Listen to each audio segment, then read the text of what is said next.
Hey, oh, dude, a little bit early. Come on, brah.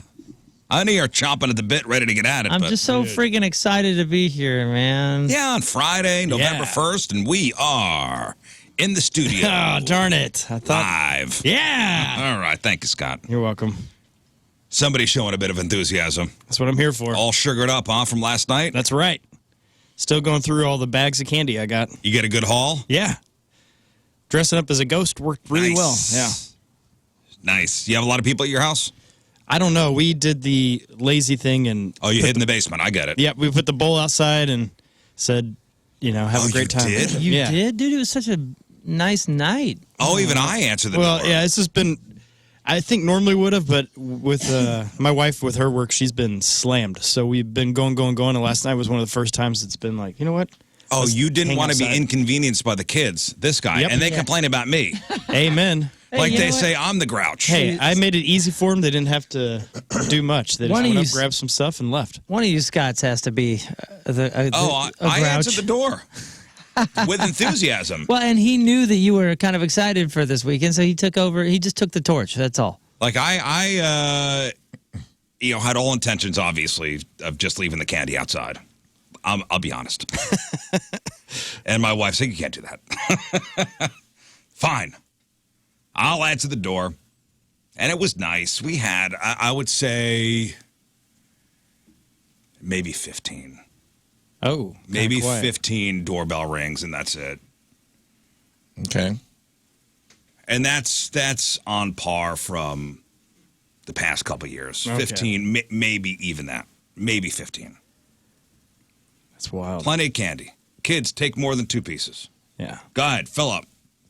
I don't need this stuff in my house. And it was fine. I was watching the Blues game. I was watching the Jets game, Jets-Texans game. Doorbell rings. All right, fine. Hold the dogs. Yeah. Hey, kids. You want to hear a joke? No. Here's a candy. How'd the dogs do? Were they barking the whole time? No. We gave one of the dogs Trazodone. I know which one. Is that the shape? The new dog. New dog got some Trazodone. He did not like when we arrived in costumes at your house. No. In fact, he bit Rafe in the ass. He did. Gave me a little... Or she. She gave me a little... little nip, like, she hey. didn't like the patterns I was wearing. It's fine. And she knows me. She's a protector. The nice thing is, that dog has let me rub its belly. If you were trying to watch a football game and the doorbell rings, you weren't missing anything when you got up, and you knew it. Well, that was a terrible game. I was watching. I had the Blues game on. Awful game. Also, another snooze fest. Blues game, snooze fest. The Thursday night football game, snooze fest. Actually, you know what? The kids coming to the door. Best part of the night? Was probably the excitement we needed at the Riz compound. And you had your little kids come at first. It was as the sun's going down between 6 and 6:30. And, hey, you guys look cute. Get off our property. And then, the kids start getting older as the evening wears on. And by 9 o'clock, the front porch lights were out. We're done here. It's either there's no candy left or it's a sex offender that lives here. Think whatever. I don't care. I'm going to bed. You have a lot of people at your house? Yeah, it wasn't as many as I thought. It was more than, I would say, a few years ago. Remember I told you our neighborhood is in transition period. And I talked to the neighbors about that, too, because they said, some of them have been there since the 80s. Like one of my neighbors, she dresses up like a witch and like has like a full-on witch broom, and she goes out there and sweeps, and it looks so legit. And I said, man, you've been doing this since we got here in 2017. She's like, oh, no, I've been doing this here since 1980. Wow. Since 1980? I was like, dang. And she goes... So 44 years? Yeah, and she said that there's been a couple people, like adults, come by with their kids and say, like, hey, I grew up in this neighborhood, and you used to scare the heck out of me when I was a little kid in the 80s. And it's so awesome to see you still doing it. So she's crushing it. But she was saying that, there's like it goes in phases, and right now we're in one of the phases where there's kids coming back to the neighborhood. So it was pretty cool. Yeah, you had a whole setup. You sent some photos of your setup in your yard. Yeah, that was before it really got kicking. We had the, the chairs, the fire pit. So me and my neighbor and the witch, we're all a nice little triangle, and they got fire pits going on. So it's like a fun, bright spot of the street. We had the fire pit. We had a projector, and we were showing a movie, and it took up almost the whole garage door. And dude, it was awesome seeing kids come up and they grab candy, and then they just kind of freeze, and they're like, "Holy cow, this is so cool!" The parents are like, "All right. We gotta go," and they're just like, we're trying to get away from the screen time, and you got a giant screen on your garage. It was really neat, though. It was It's fun. so funny. Find that the kids are outside. Find the kids are outside, like doing like something physical, and this a-hole's got a screen on his garage. Oh, it was. And they can't help themselves. It was fun. Good point.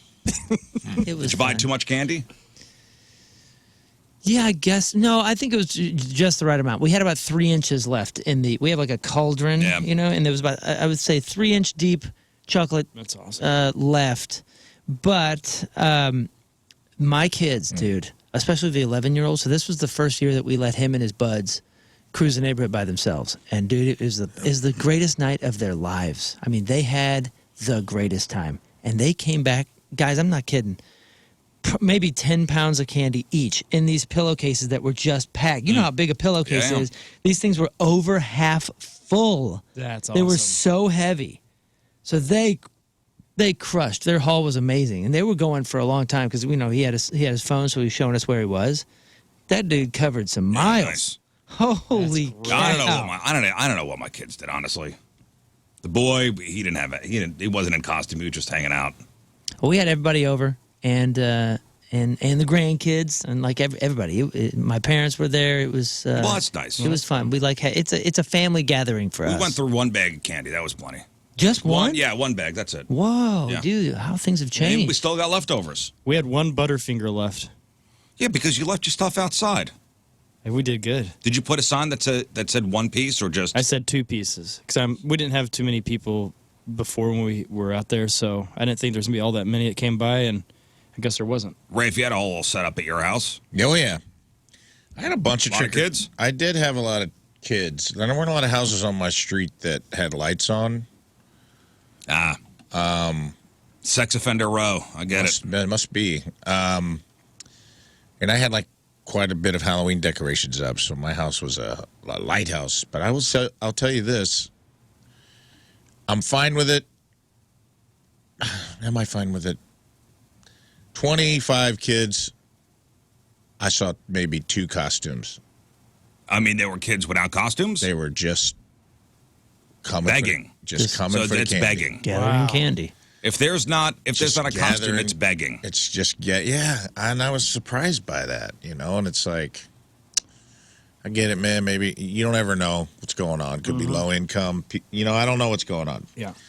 And I let them. But there was just like one family came up, dude. There was like 7 kids. Not a single costume. Not a They're costume. just wearing like Crocs and like a jacket. They just look like they just got out of school or something. Just had. And this was at night. Whoa, was the sun still out? No. This was after dusk. It was nighttime. I was like watching the game, working on stuff for the show, and just had the door open.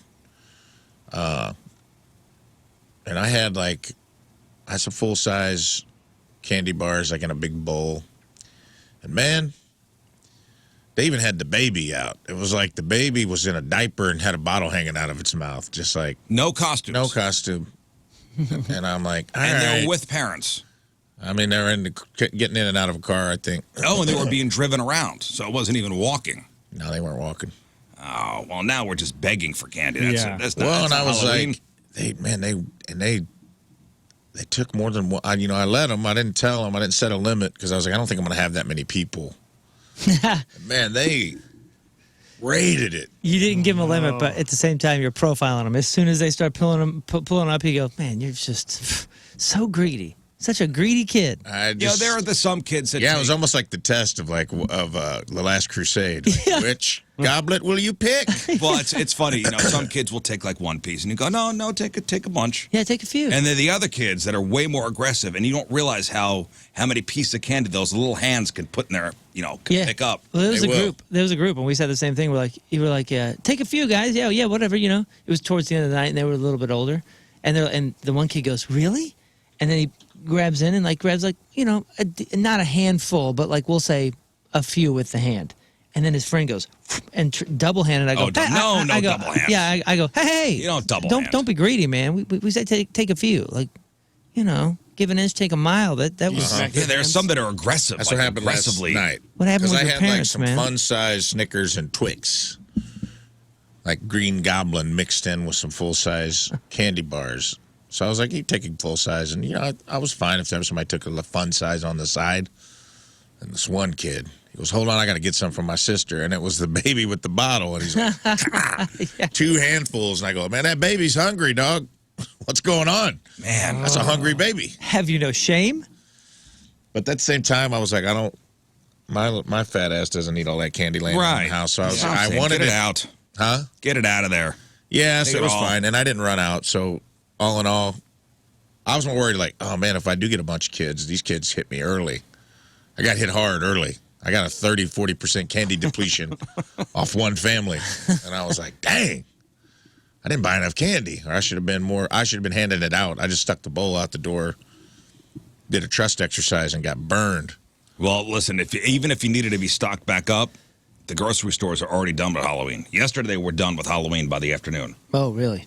Pretty much all the candy was gone. Right, And carries on. they've already got the holiday stuff out. Dang. Like Thanksgiving stuff. Yeah, well, I mean, And you're starting to see. I'm okay with that. You're already starting to see Christmas creeping in. I like to buy candy today for next year, so it's Yeah, really good. cheap, good discount. Good.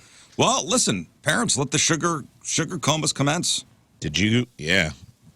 Did you guys happen to see?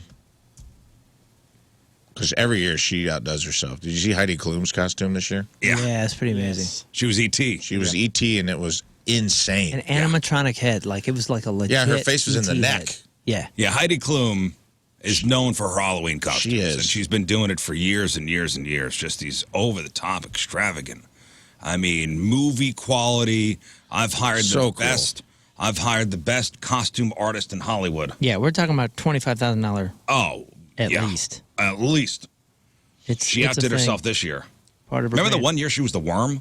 Yeah. Yeah, that was Yeah. hilarious. That was wild. That was good. You know, I will say, and that's the other fun part too. And last night was a perfect night, perfect Halloween night. It's not supposed to be hot. It's supposed to be a little chilly like Yeah. that. So the fire pit like It was makes great. sense. I was in my flight suit, and I'm sorry I didn't wear it during the show, but it was a perfect thing to walk around in, kept me warm. But man, it is fun to see some of the costumes these days because some of them are really good. Even like just like kids costumes. You remember when in the 80s, like costumes were garbage. Oh, we've come a long way from the days I wanted to be Yoda, where it'd be the plastic face mask with 2 staples holding a rubber band to keep it on my head. Yeah, and That even might the last the entire night. and but even the probably mask itself always looked dumb. It And- never looked real. And Or good. what you put on your body was basically a garbage bag. not. Yeah. Yeah, it was pretty. Do you remember those? Remember those old Halloween costumes? yeah. Yeah. I don't even know if they sell that type anymore. So it'd be just a front plate of whatever. You know, I wanted to be Yoda, and then it would have a little slit so you could breathe through, and you'd always cut your tongue. Yeah, because there's always cracks somewhere on that mask. Yeah. There was a little rectangle place, you know, so you could hear somebody speak, and you'd always put your tongue through there, and it was sharp as hell. And halfway through your Halloween night, That one was of the staples would come out, and the rubber band would. the snap. second wear. The second time you put it on your head, the thing would snap. The And thing you'd- snaps. And You you'd have to hold it up when you go to the door. Yeah, you had to rig it in some weird way. And that, by the way, the only reason there was a slit there is so you couldn't sue them for suffocating. It had nothing Right, to do but with you always speaking. cut your It was- tongue though. Yeah, and then it would get all nasty and hot in there and wet, and you'd start like like your breath would start condensating Yeah. on the inside. The cheapest costumes now are better than anything that we had in the 80s. 1,000,000%. Yeah. But it was fun. Here's the other thing I noticed though. I saw a lot of Deadpools, and some of them were really good. But I always find it fascinating to see Deadpools of a certain size. Like young kids, they don't know. I mean, it's a hard R. That's like hard a R. hard rated So- R yeah, and their superhero dress- movie. Yeah, we Yeah, I had saw like some of those a 5-year-old come up, and I was like, "Oh, Deadpool!" And all I thought was I was waiting for the parents to be like, "Yeah, he doesn't know what that is yet, but it's cool." Like, but no Yeah, little explanation. Thatcher loves Deadpool. I always thought like, man, He's seen it 15 times. What? we won't let the 11-year-old watch Deadpool, but there's a 6-year-old that's like, "Yeah, I'm Deadpool." They don't know. They just think it looks cool. Yeah, you're probably right, but it's still, It's probably the dad or mom showed him like, hey, look, this is Deadpool. You want to be Deadpool? Yeah, sure. Whoa, it is one of the coolest looking costumes of all time. Right. But, okay, so your kid's got all this candy. Somebody said their kid came back with over 7 pounds of candy, that's a good haul. Oh man, we're gonna weigh what the boys brought back. That's a good haul. So there is and this is for the kids out there. So kids, listen up. Your parents don't know what they're talking about when it comes to only have 1 or 2 pieces. No, this is from a registered dietitian. So a registered dietitian advises giving kids unlimited access to Halloween candy, insisting this is a great way to form good habits. Hear me out. Hear her out. This is somebody with some kind of degree.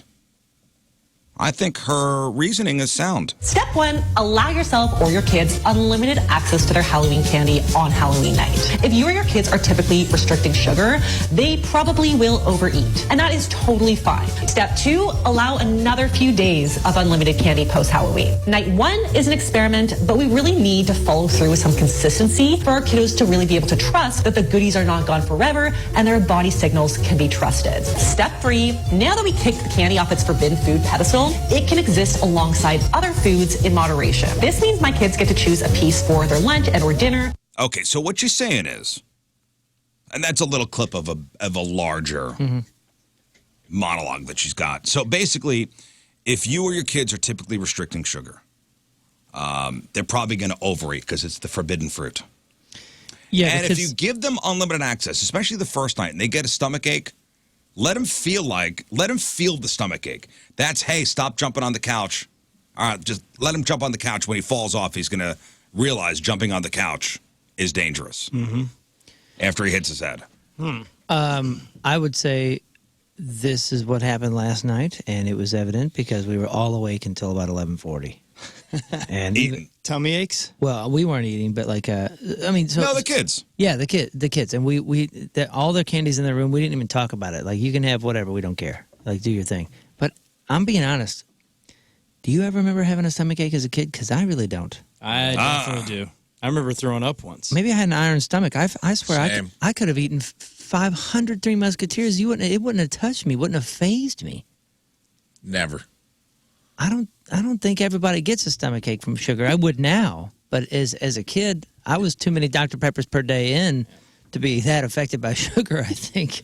Well, my problem was I had the candy, and then my uncle had made deer jerky, and so I kept eating that all night as well.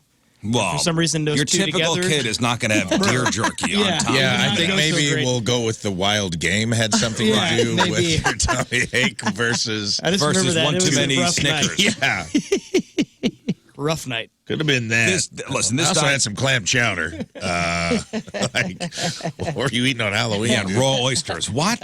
Yeah. Dude, Mallory made 2 tables worth. We had the entire island full of food, chili, buffalo dip, like all sorts of stuff. And then we had another table of her and my stepdaughter made desserts. I'm talking everything. Cake pops. Why desserts? Icing Nobody things. eats desserts on Halloween. Well, there's like little desserts and the wrapping, or you You're can have literally it there. going out for sweets. Well, yeah, but the whole family was over. So like all the adults, none of the adults are eating candy. We were all eating everything that they made. And it was amazing. So it was kind of one of those nights where it's like there are no rules. We're just enjoying ourselves. Well, and this dietitian says hiding or rationing your candy makes it seem like the candy is a bad food, or being that it's off limits. If you find yourself yelling at your kids for eating too much candy, they're going to continue to do so, often in secret and hiding. That's Hiding interesting. out of fear it's going to be taken away, so they're going to be sneaky. Yeah. That's good. And eating in secret can manifest as into something else later on down the road. I can see that.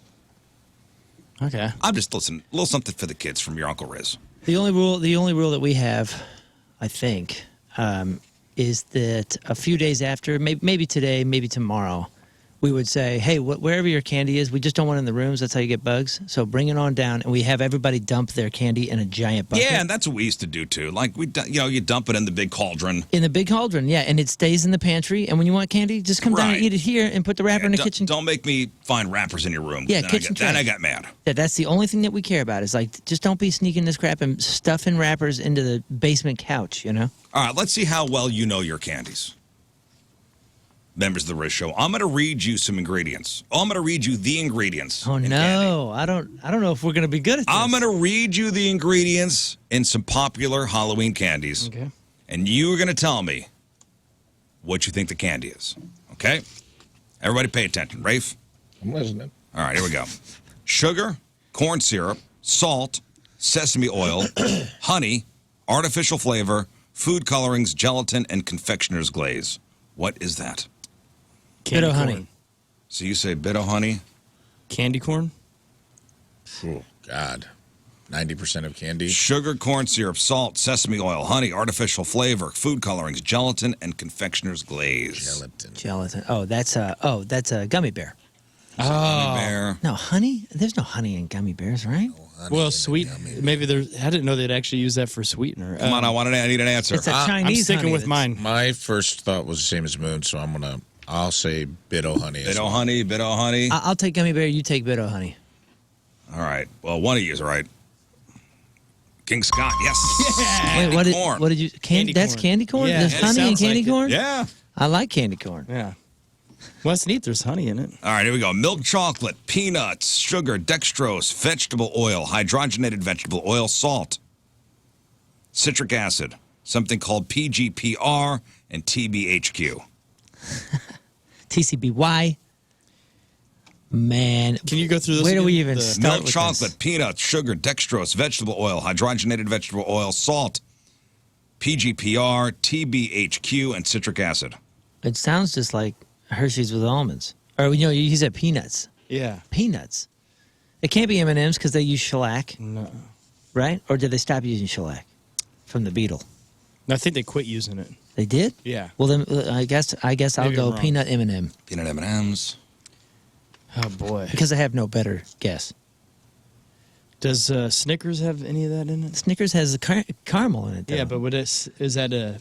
Oh, is that a combination of all this Chemical, or other is it crap? I need an answer. Just give I'm me gonna an go answer. Snickers. Snickers. I was going to say, so I'll say Snickers as well. Reese's peanut butter cups. Oh, you threw us off there. No peanut butter? No, just peanuts. Just I guess. peanuts.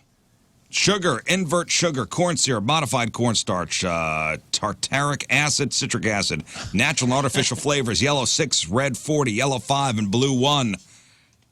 No peanut butter in peanut butter cups. Mind blown. Well, I mean, it's peanuts that eventually become peanut butter. Yeah, but I thought it was. it sounds they like sell it's us not. peanut butter. It Yeah, sounds those are like two it's- different animals to us.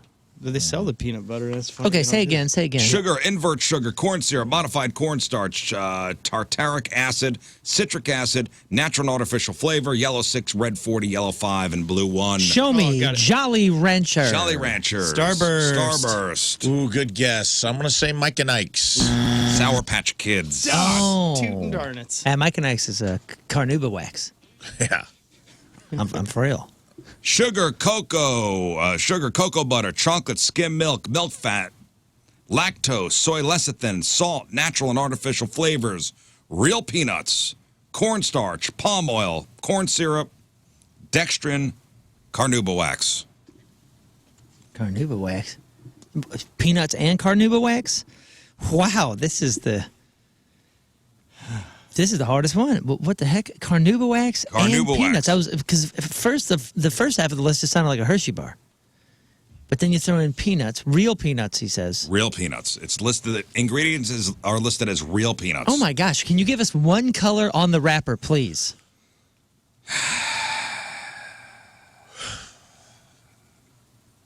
Brown. So it's got to be a chocolate bar. Brown. And what was the last ingredient that we were confused? Carnauba wax. Carnauba wax. What the heck? What's a peanut filled candy bar? Like what's There's a Hershey's one, right? That Hershey's and peanuts? Yellow But that would also. be milk There's chocolate. yellow also on the wrapper. Peanut M&M's. Yellow that's also on my the wrapper. guess. yeah, I think that's probably the brown and yellow. I think the Carnauba wax is the shellac, you aforementioned shellac. Oh, you think so? That's what I think, yep. I have no guess. I'll go peanut M&M. Show me peanut M&Ms. Yes. Oh, right. nice. Carnauba wax. Who knew? Carnauba. All right, one more here. Is that also what they put in, like, car wax? Yes. Carnauba wax? Wow. Right? Same thing? Is it really? Is that what's the See here. What's the diff? Oh, no, Or is man. that what they use on surfboards? What do they use on a surfboard? what's the wax Foot with wax. the turtle? Turtle wax. Turtle wax. Turtle. I like turtles. I like wax. I like turtle wax. All right, one more here. Milk chocolate, corn syrup, sugar, palm oil, skim milk, milk fat, cocoa powder processed with alkali, barley malt extract, lactose, salt, egg whites, chocolate, and artificial flavor. Show me Whopper. Whopper. Whoa. That's a good. Can I hear it one more time? Because there's a. Milk chocolate, corn syrup, sugar, palm oil, skim milk, milk fat, cocoa powder processed with alkali, barley malt extract, lactose, salt, egg whites, chocolate, and artificial flavor. I feel like that barley milk thing Yeah, and the something else barley- just puts me straight into Whoppers. Egg whites.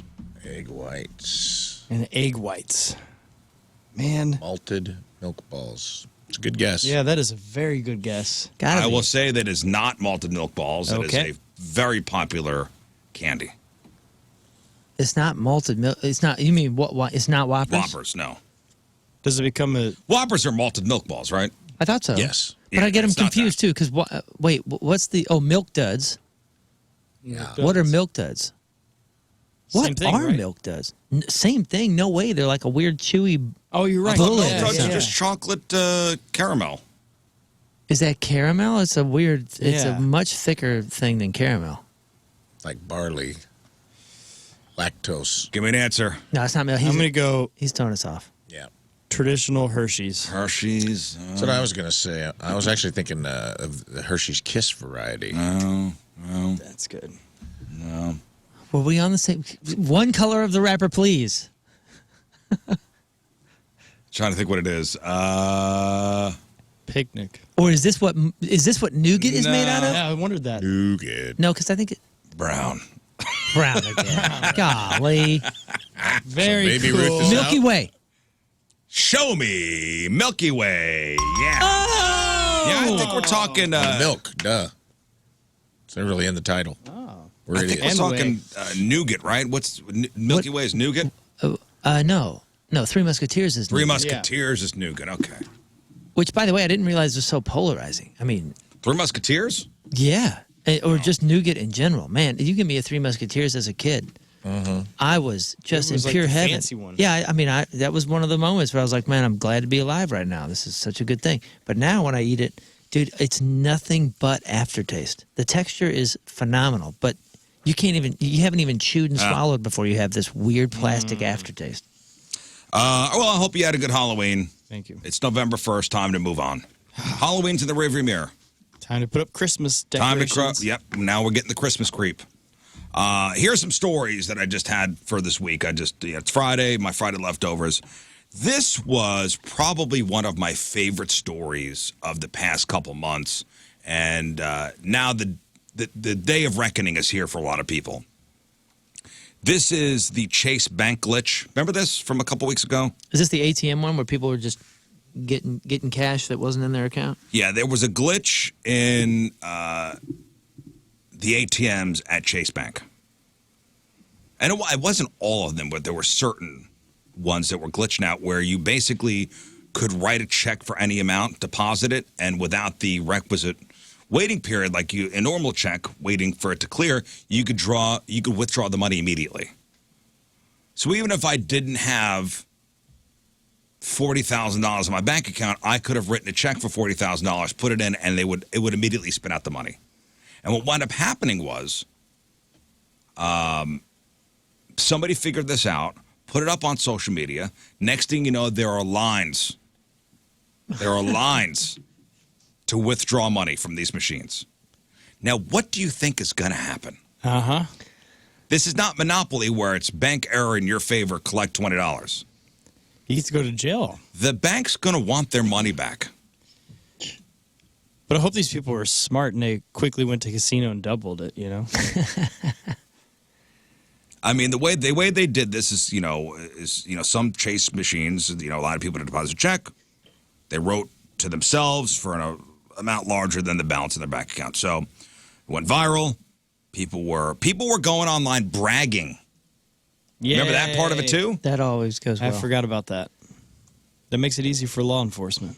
They were bragging like, I got, $50,000. $50,000. Oh, there are a couple cases here where they're in specific Chase is going after. 50,000. Here's the wake-up call for a select bunch of people who tried and successfully stole money, essentially, from Chase. Chase Bank has filed 4 different lawsuits against 4 different people or entities that stole massive amounts of money during the time the glitch was discovered. On August 28th and 29th, 2024, this is one of the lawsuits. An individual deposited 2 checks into their account, one for $75,000 and one for $245,000. Okay. No red flags yet. After the checks were deposited, defendant began transferring substantial amounts of those ill-gotten funds out of its account.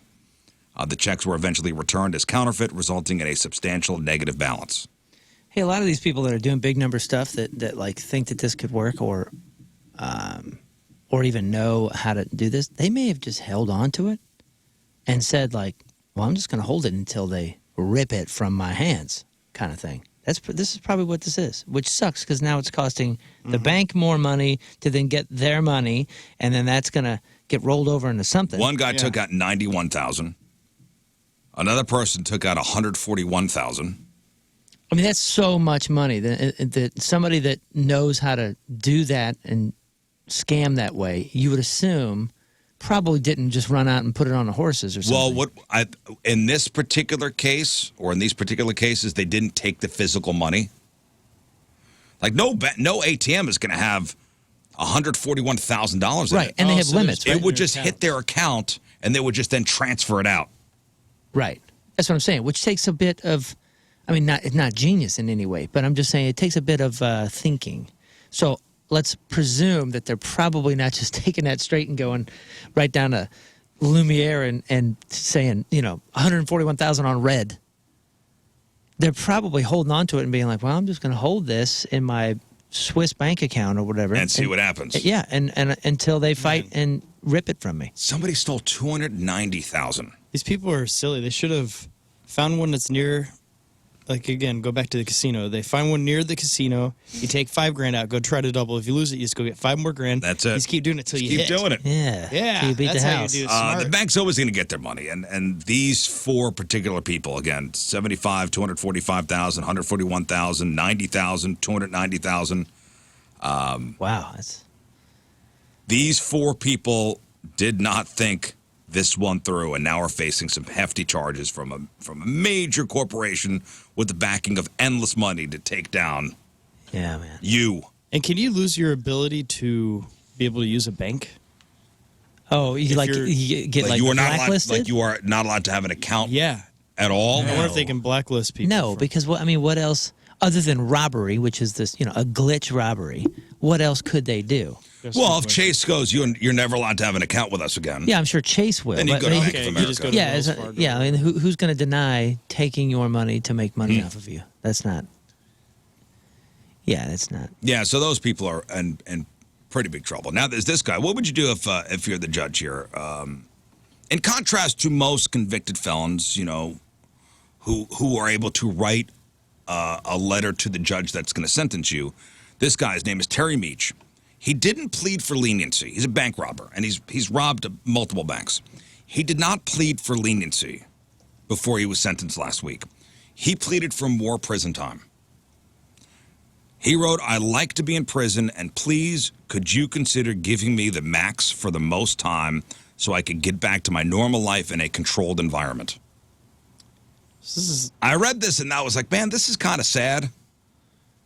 That this guy cannot be a functioning member of society, that he can only function when he's in prison. I guess he's been in there so long. It's Brooks, dude. Yep. Brooks was here.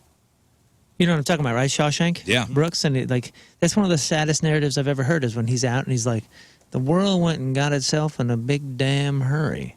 Because remember when he went in, there weren't cars like that, and there was cars. He almost got hit in the street, and then he asked his boss at the grocery store if he can go to the bathroom. Like, dude, you don't need to ask permission. And he's like, I can't squeeze a drop unless I ask for permission. Well, he was he pleaded guilty to 3 counts of bank robbery. Was begging the judge to give him the max sentence on all 3 counts. What's that called? Institutionalized? Yeah. So the judge did not give Terry all that he wanted. He only gave him 20 years for one of the counts. He wanted 60 years. He only got 20 years. He said in his letter to the judge, prison keeps me from my own self-destruction, keeps the outside community safer. I know I'm going to mess up again. I always have the same results, 100% truth. I love the life I live in prison.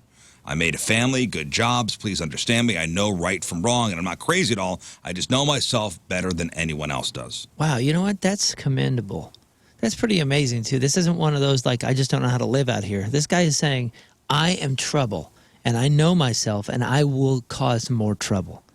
This doesn't sound real. Well, he was doing a good game of maybe reverse psychology, where he's like, if you put me in for that long, it'll help me out. And the judge is like, this is supposed to be a punishment. This would be miserable for you to be outside in the public. This is supposed to be a punishment. Yeah, no, you're not going to prison. Home. No, he went into federal prison back in 2012 after pleading guilty to robbing a bank in Fort Lauderdale. Robbed 2 banks. Then just 10 days out of prison in 2016, robbed another bank. So sentenced to 8 years. He was released on February 9th. 2 weeks later, strolled into a bank wearing a black head covering, makeup, told the teller he wanted money, had a gun, teller handed over cash. Is it like an adrenaline addiction? I don't know. The next day he was recognized by a Circle K employee as the guy that robbed the bank the day before, called the cops. He goes up to the cops and says, hey, I was the guy that robbed the bank yesterday. I stole $4,000. Take me to prison. The cop's like, nah. That's unlikely. Nah. That you would be confessing this. Did he take up snowboarding or something, man? He said he'd been trying to turn himself in all day, but nobody would take him. What? That's awesome. Dude. Do you think that helped with his time? Cops couldn't find any outstanding warrants on him, so they told him to leave. Like, get out of here. He says, if you don't take me in today, I'm going to rob another bank. 2 days later, he robbed another bank. Oh, man. So if you're the judge, do you just lock him away? Man, I feel like someone that honest and stuff, you need to put him with a person that's a great counselor. And just let him live with that. Maybe he just is like a really bad cook and is like, you know what? In here, these people are making 3 hots and a cot. 3 meals, dude. I don't want to go home and try that Kraft box thing again. 3 hots and a cot. He's getting free meals. So that's down in Florida.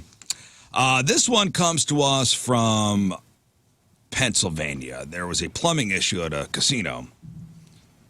Created a pretty messy situation for one woman. A woman's playing the slots at this casino called Live Casino. It's at the Westmoreland Mall. That's in Pittsburgh, Pennsylvania. So this was July 20th. She's playing the slots when an overhead pipe burst, drenching her in fecal matter. Jackpot. It's raining poo. Drenching her in fecal matter. She is now suing, arguing that the experience has left her mentally damaged and she had to be hospitalized for a couple weeks. I like in the article they say drenched in fecal matter. The lawsuit alleges that she contracted a serious illness, was in the hospital for 15 days. Her lawyer says she didn't know what had happened to her, but it didn't take long for her to figure out it smelled pretty bad. A couple of days later, she ended up in a hospital with bacterial pneumonia. Very traumatizing. She could have died. So the National Institutes of Health reports that bacterial pneumonia can cause fever, cough, dyspnea, which is a sensation of running out of air and not being able to breathe fast enough or deeply enough. Oh, my goodness. Some of the potential complications include necrotizing pneumonia, meningitis, sepsis, multiple organ failure. Dude, that's a new fear. That whatever that die something or other. Dyspnea. When you have the thought that you can't breathe or can't breathe deep enough. It reminds me of that thing that I seen going around recently where it's a disease or something that makes you technically afraid of water. Oh, that's rabies. Oh yeah, you can't drink it. And you can't and people like start convulsing and freaking Rabies. out when they're trying to take a drink. That's if you are infected with rabies, like when it gets to the point where they can't cure you anymore, you are afraid of water. And afraid of water, yeah, and not like the aliens from the Shamalama Ding Dong movie.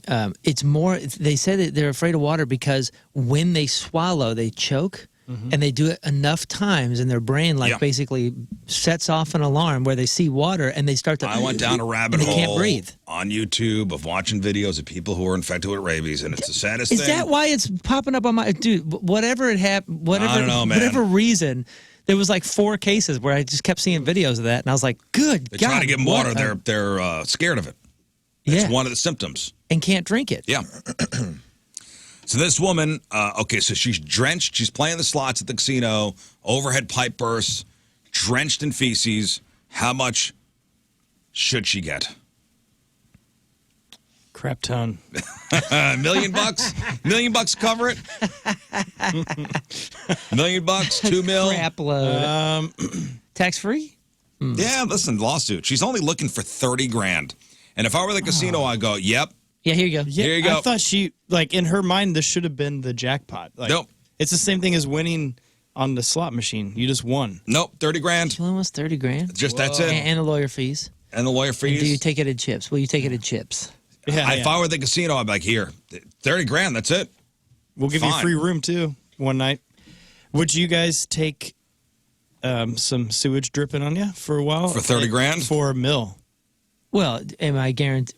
What do you mean? Like, and run the risk of bacterial pneumonia and all this crap? For $1 million. We just heard this. We heard the negative side effects of it. What's the positive side effect? There's got to be something. Is there any superpowers I can glean from this?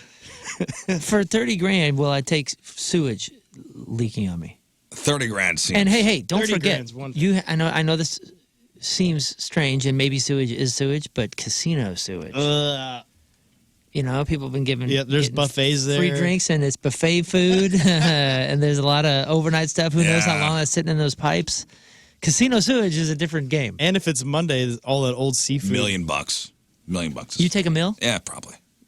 I think Tax free. Straight up right into the account. get to hang out at the hospital for a couple of days. I think I would too. But are we talking about like carry? Are we talking about double dare? Or They said drenched. They used the word drenched. But you know what I mean? Like, there's a difference between getting double dared Drenched. and just, I don't know, Swimming. splashed. Drenched in fecal matter. Yeah, that's a lot. It is a lot. That's not sprayed. That's not pelted. Oh, it's apparently dyspina. You got a what? Anybody want the Dispina? Dyspina. That's the. It's made of I was carnauba pronouncing wax. it wrong. Dyspina. Oh, whatever. Stop rhyming. I mean it. Anybody want the Dispina? Well, another headline. Speaking of fecal matter, headline: Flight attendant reveals disgusting reason why you should never use toilet paper on airplane. Oh, I Yes. I could guarantee you why. Just leave the poop in your butt. Yeah. Gotcha. It's got to be because, first of all, there's no sitting water, obviously, because everything's moving. So there's no sitting water. You're basically just you're peeing into a giant funnel with the little hole, you know. Yeah. And it's very splashy in there. And where do they put the toilet paper? As low and silly as possible, as close to the freaking toilet. So I guarantee you, people are just stand peeing and splashing all over that thing. It's probably just a soaked roll. Yeah. I bet there's some blowback on the suck flush, too. Yeah, well, that's People what don't they close say the here. lid. Yeah, you're supposed to close before you flush And it. I know one does. Nobody does. This one flight attendant, she says it's best to avoid wiping with the tissue offered in the plane's bathroom. The roll of disposable squares often covered in human waste. She says don't use the toilet paper. It's got men's pee-pee on it because they don't know how to control that thing. Exactly. Exactly. And why not put it higher? It's in the weirdest place. They say this one woman's been a flight attendant for 5 years. She recently revealed the filthiest surfaces on an airplane, which include the window shades, seatbelt straps, overhead bins, and, of course, toilet seats. She says, once in my career, I've seen the toilet seats get cleaned off. Only once. I don't believe that. I don't believe that. She says sometimes in the bathroom there's going to be blood on the floor, on the toilet, What? on the walls, feces and urine on top of the toilet. I mean, she would know better than us, but Golly. I don't think I've Which ever airline is she on? I've never seen blood. I've never seen blood on an airplane. What airline is Well, this?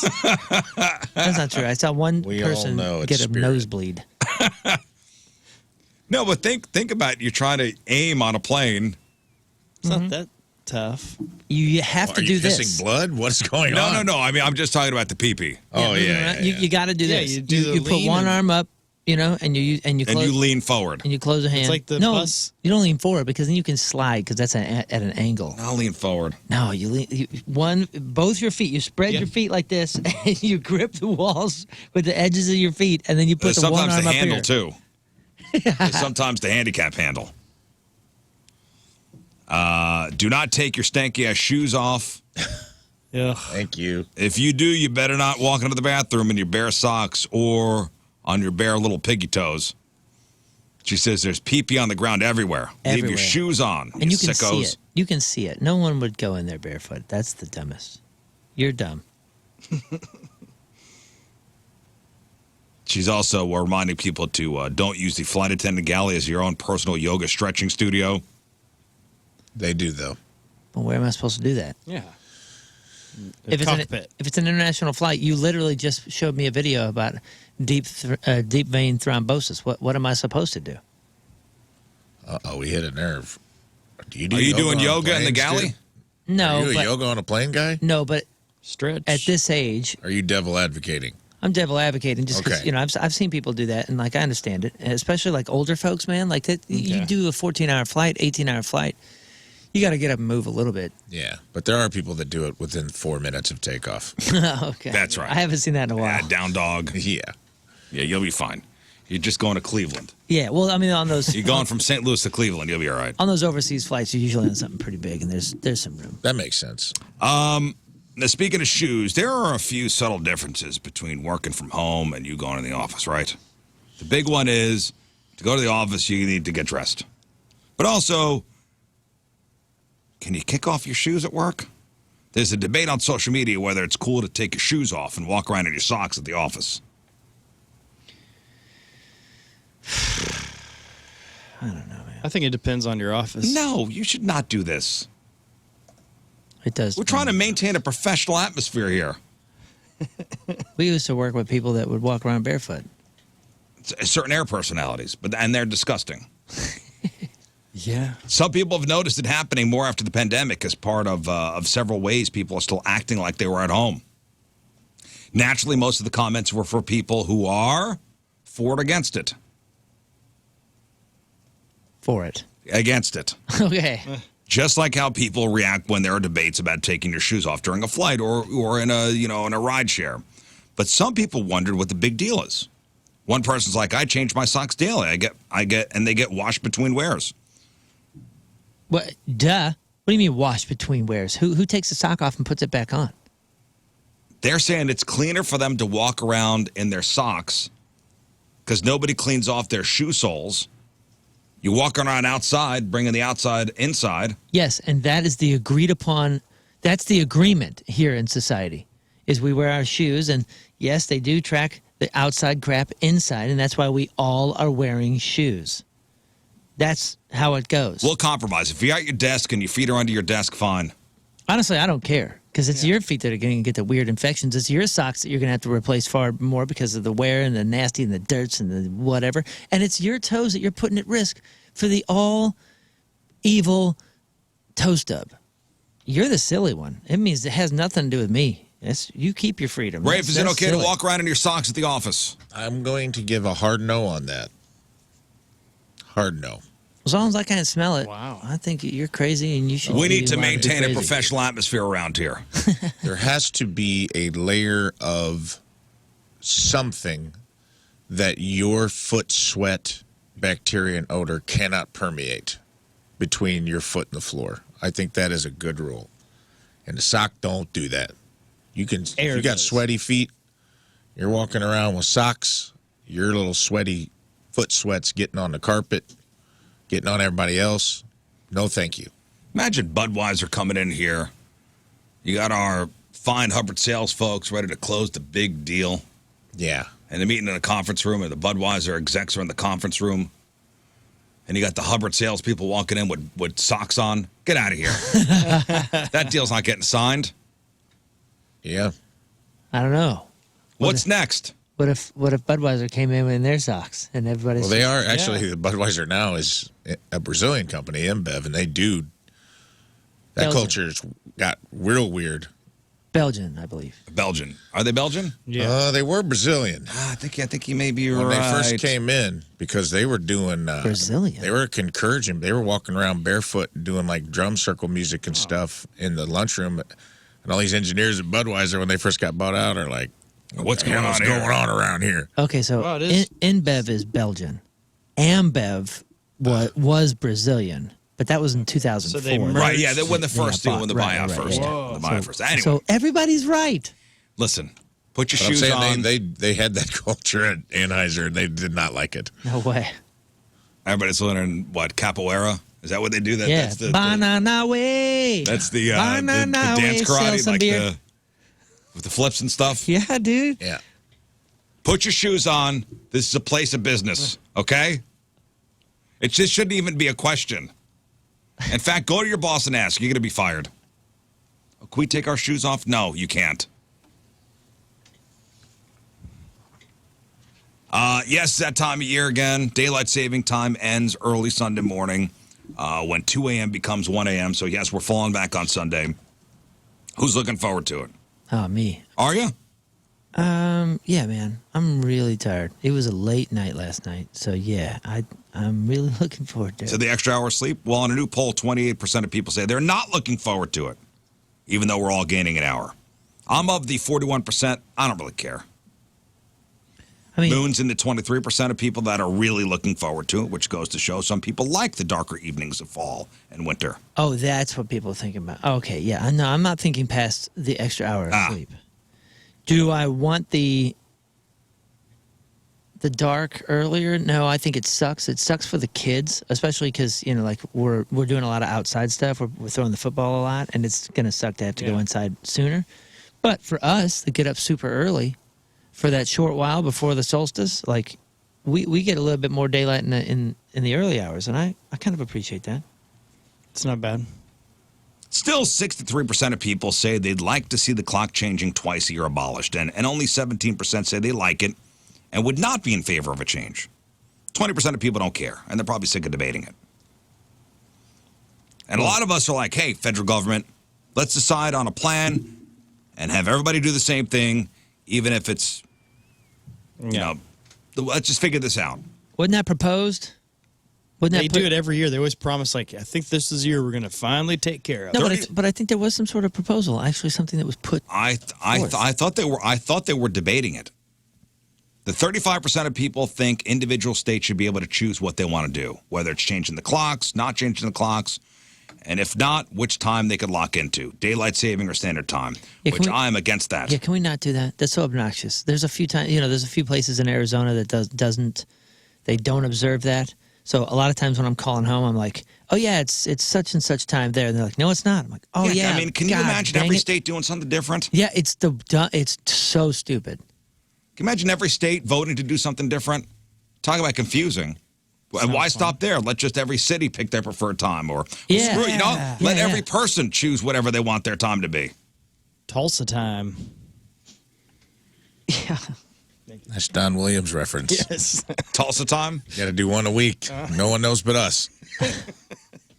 Yeah, that's stupid, man. I mean, come on. Pick it and go. All of us got to deal with it. Right.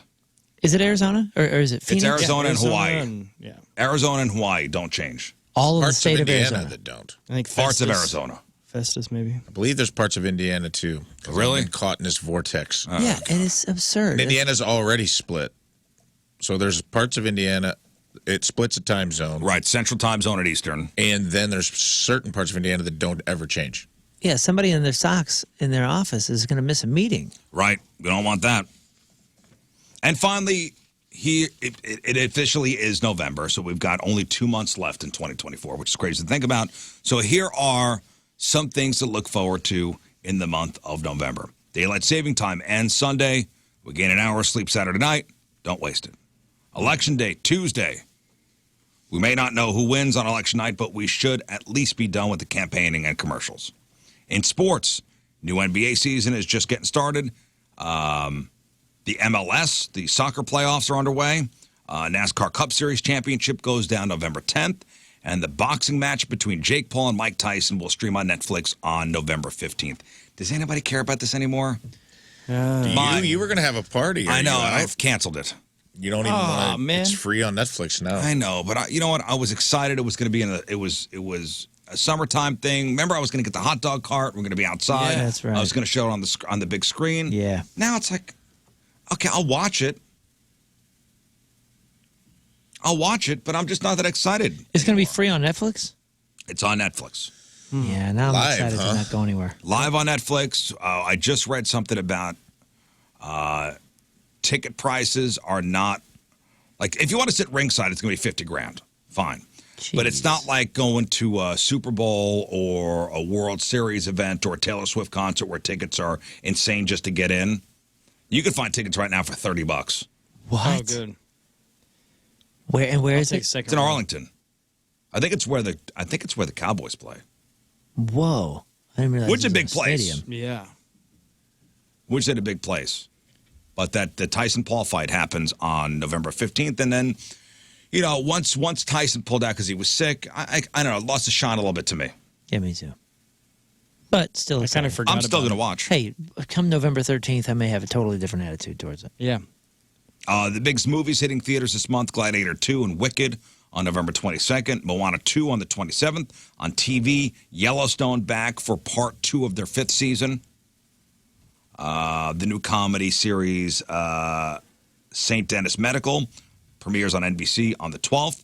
Part 2 of the 6th season of Cobra Kai hits Netflix the 15th.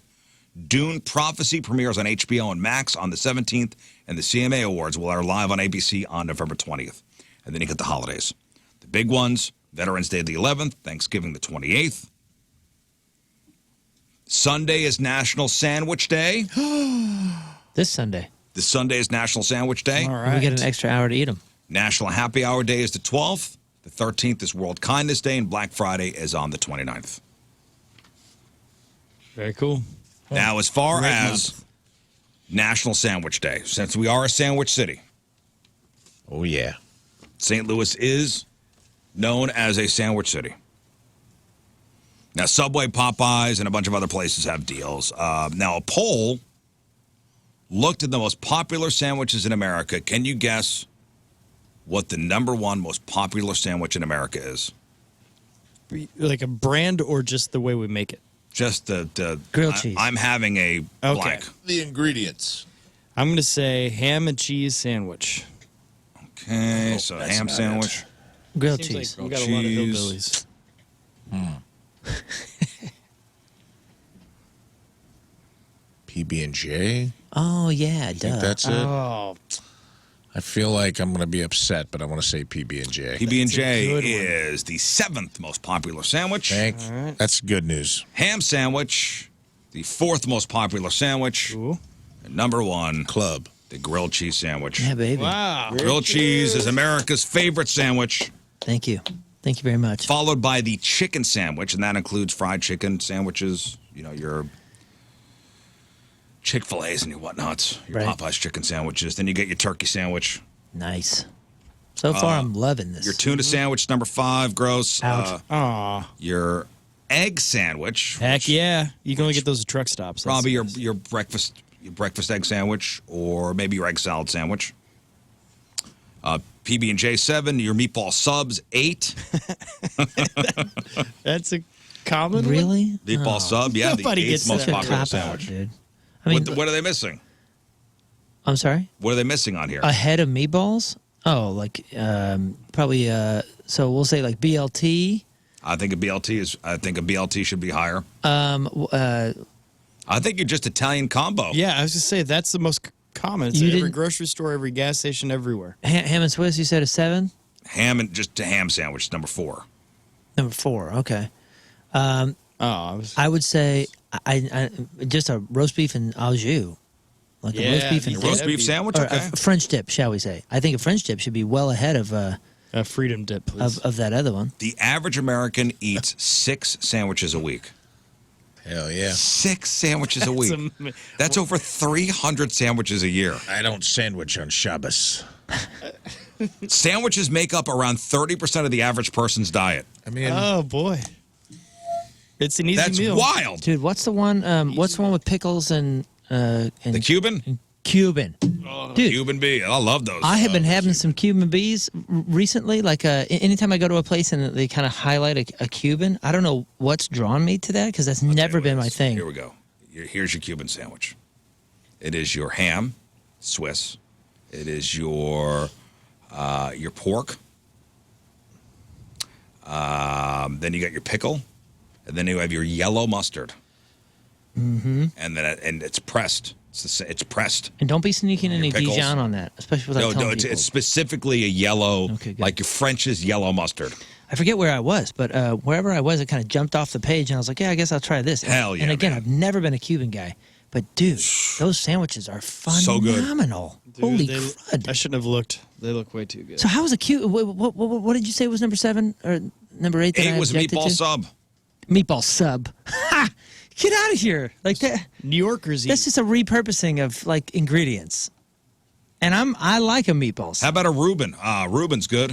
What's a Reuben? It's corned beef, yeah, that one's sauerkraut, Okay, yeah.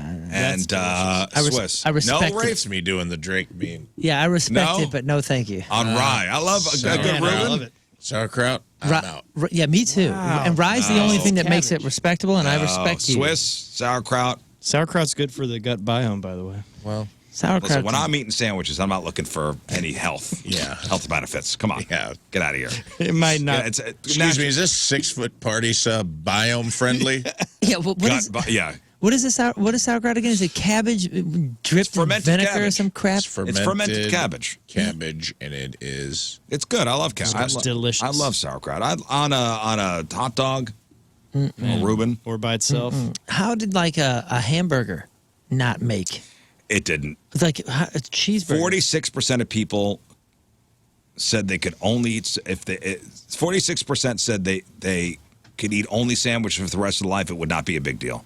Or what about a melt, like a smash burger with some sort of melt cheese on it? You know what? They didn't. I don't think they put hamburgers on this. Oh, okay, but still, a melt with toasted melt with the Thousand Island and the pickles. Like a patty melt? Yes, that's what I'm That's saying. more of a hamburger. A patty melt is not a hamburger. That's a I sandwich. mean, it's usually a hamburger patty.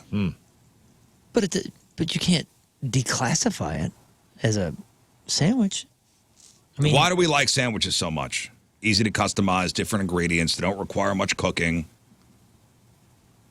We like bread. We love bread. we like bread. The most critical components of a good sandwich: high quality meat, good bread, the right condiments, and fresh veggies. Now, how do you cut your sandwich? Now, if you're having a sandwich on white bread or rye, are you cutting it down the middle or diagonal? I don't cut it because I'm in a rush and I'm always in a hurry and I always think it's a waste of time. But anytime somebody cuts it for me and it's diagonally, I am 50 times happier. I never think to cut it diagonally. I always cut it down the middle. You do? I don't even Always. Well, why take the time and waste the knife when you're cutting it yourself? When you make yourself a sandwich, it's just you in the house. Riz is alone. Oh, I'm going to make a sandwich. I'll cut it in half. You do? Yeah, Oh. I'll cut it in half. What does America say? How does America cut their sandwiches? In half. They probably do in half, although they're going to say they do it diagonal. Yeah, they should do it diagonal. 32% cut it in half, 35% diagonal, and 33% leave it intact. I mean, if you're dipping and you don't do diagonal, then you're just an amateur. Listen, happy National Sandwich Day, everybody, on Sunday. So have yourself a good old Fashion. fashioned meatball sub. Are you a dipper? You like I like dipping hamburgers sandwiches? on there. Be meatball I mean, depending on works. what am I dipping it in? I mean, if it's a French dip, I'm dipping in the au jus. Whatever's appropriate, though. Like anytime there's an opportunity to dip a sandwich, it makes me If it's happy. grilled cheese and tomato soup, it's fine. I'll do that.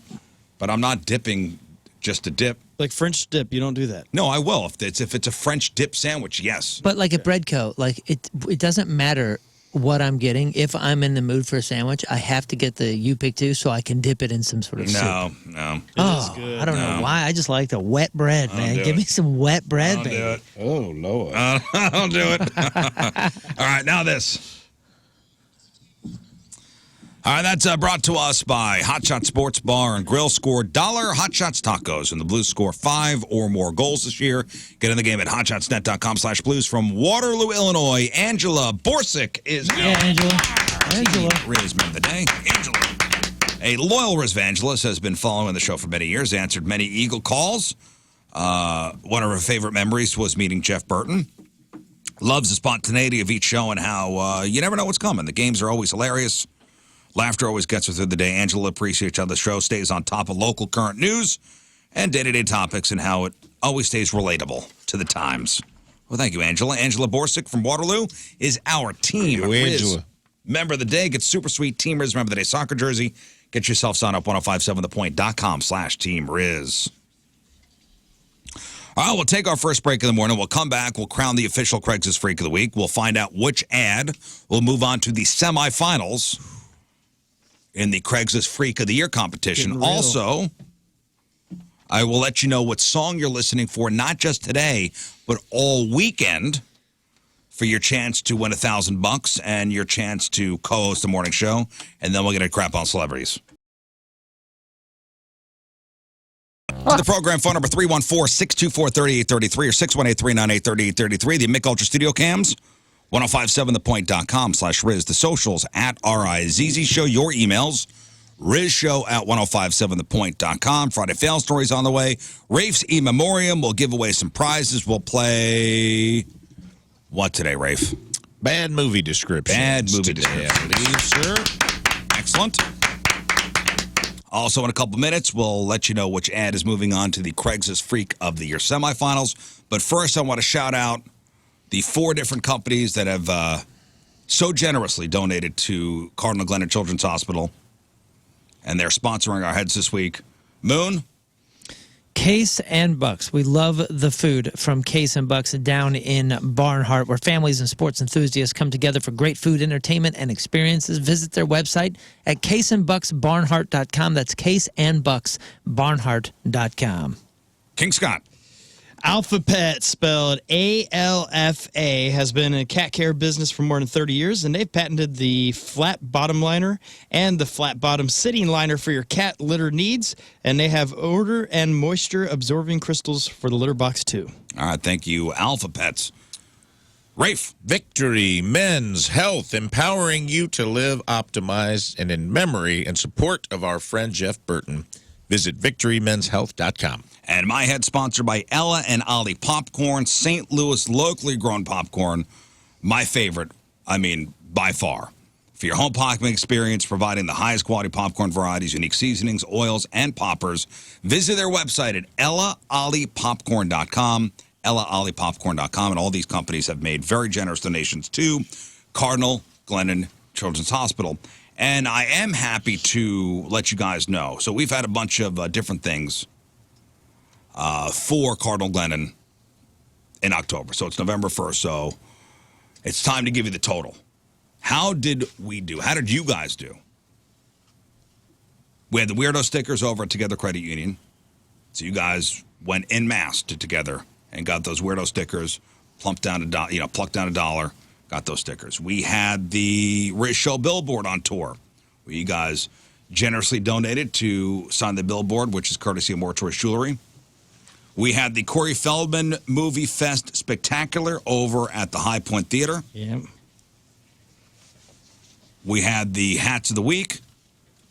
And ladies and gentlemen, I don't have the exact number yet, but we are north of $20,000, which will go to Cardinal Glennon Children's Hospital. That's awesome. So thank you all for your generosity. Awesome work. Thanks to the different sponsors, the hat sponsors, the billboard sponsor, High Point Theater. You know, Tracy Bibb helped us out. So thank you guys for helping out with this fundraiser. Yeah. The money goes to Cardinal Glennon. What a worthy cause. And we got to go visit the kids over there a couple weeks ago, and just the work they do over there helping those kids out, helping those families out is, I can't even put it into words.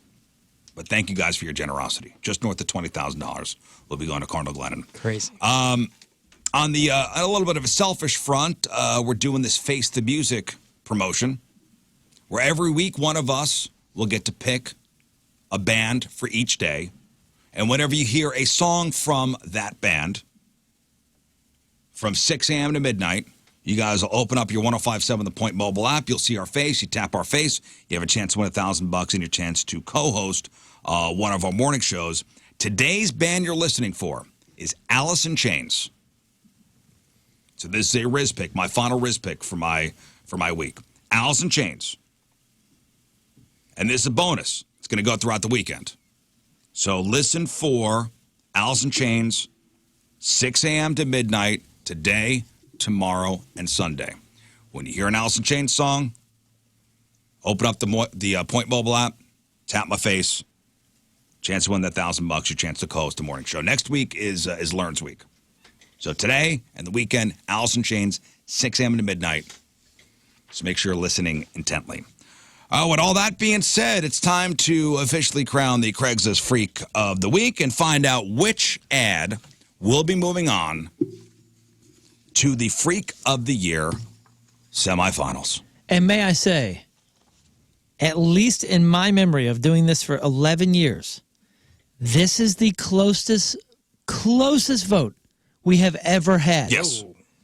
Yes, it was between Randy Waxon, and this was the gentleman who wanted to make love to your ear holes. Yeah, it was. Yeah, and that was after he was going to take all the wax out and do weird things with the wax. And it was the other ad. Flo Pesci was the guy who has the need to get your used feminine hygiene products. And it's his business what he's going to do with them. He's got a little side hustle. So we're gonna. So based on your votes. The winner had 50.4%. The runner-up had 49.6%. With a difference of 0.4%. Insanity, Riz. Dude, do you remember anything anywhere near? No. It's the difference of a handful of votes. And ladies and gentlemen, moving on. We told them yesterday this would be the most important election. Yeah. They voted in this year. It's cool they showed up. And it was. Your vote mattered. Your vote did matter. And ladies and gentlemen, moving on to the Freak of the Year semifinals with 50.4% of your vote.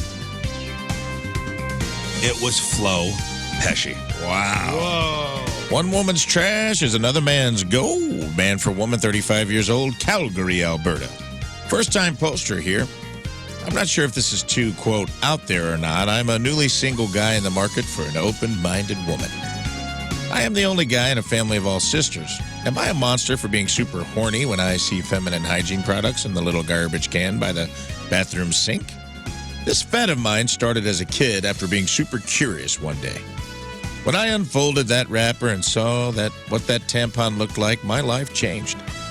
I'm so aroused even thinking about it. My last wife was not into it. That's one of the reasons we're not together anymore.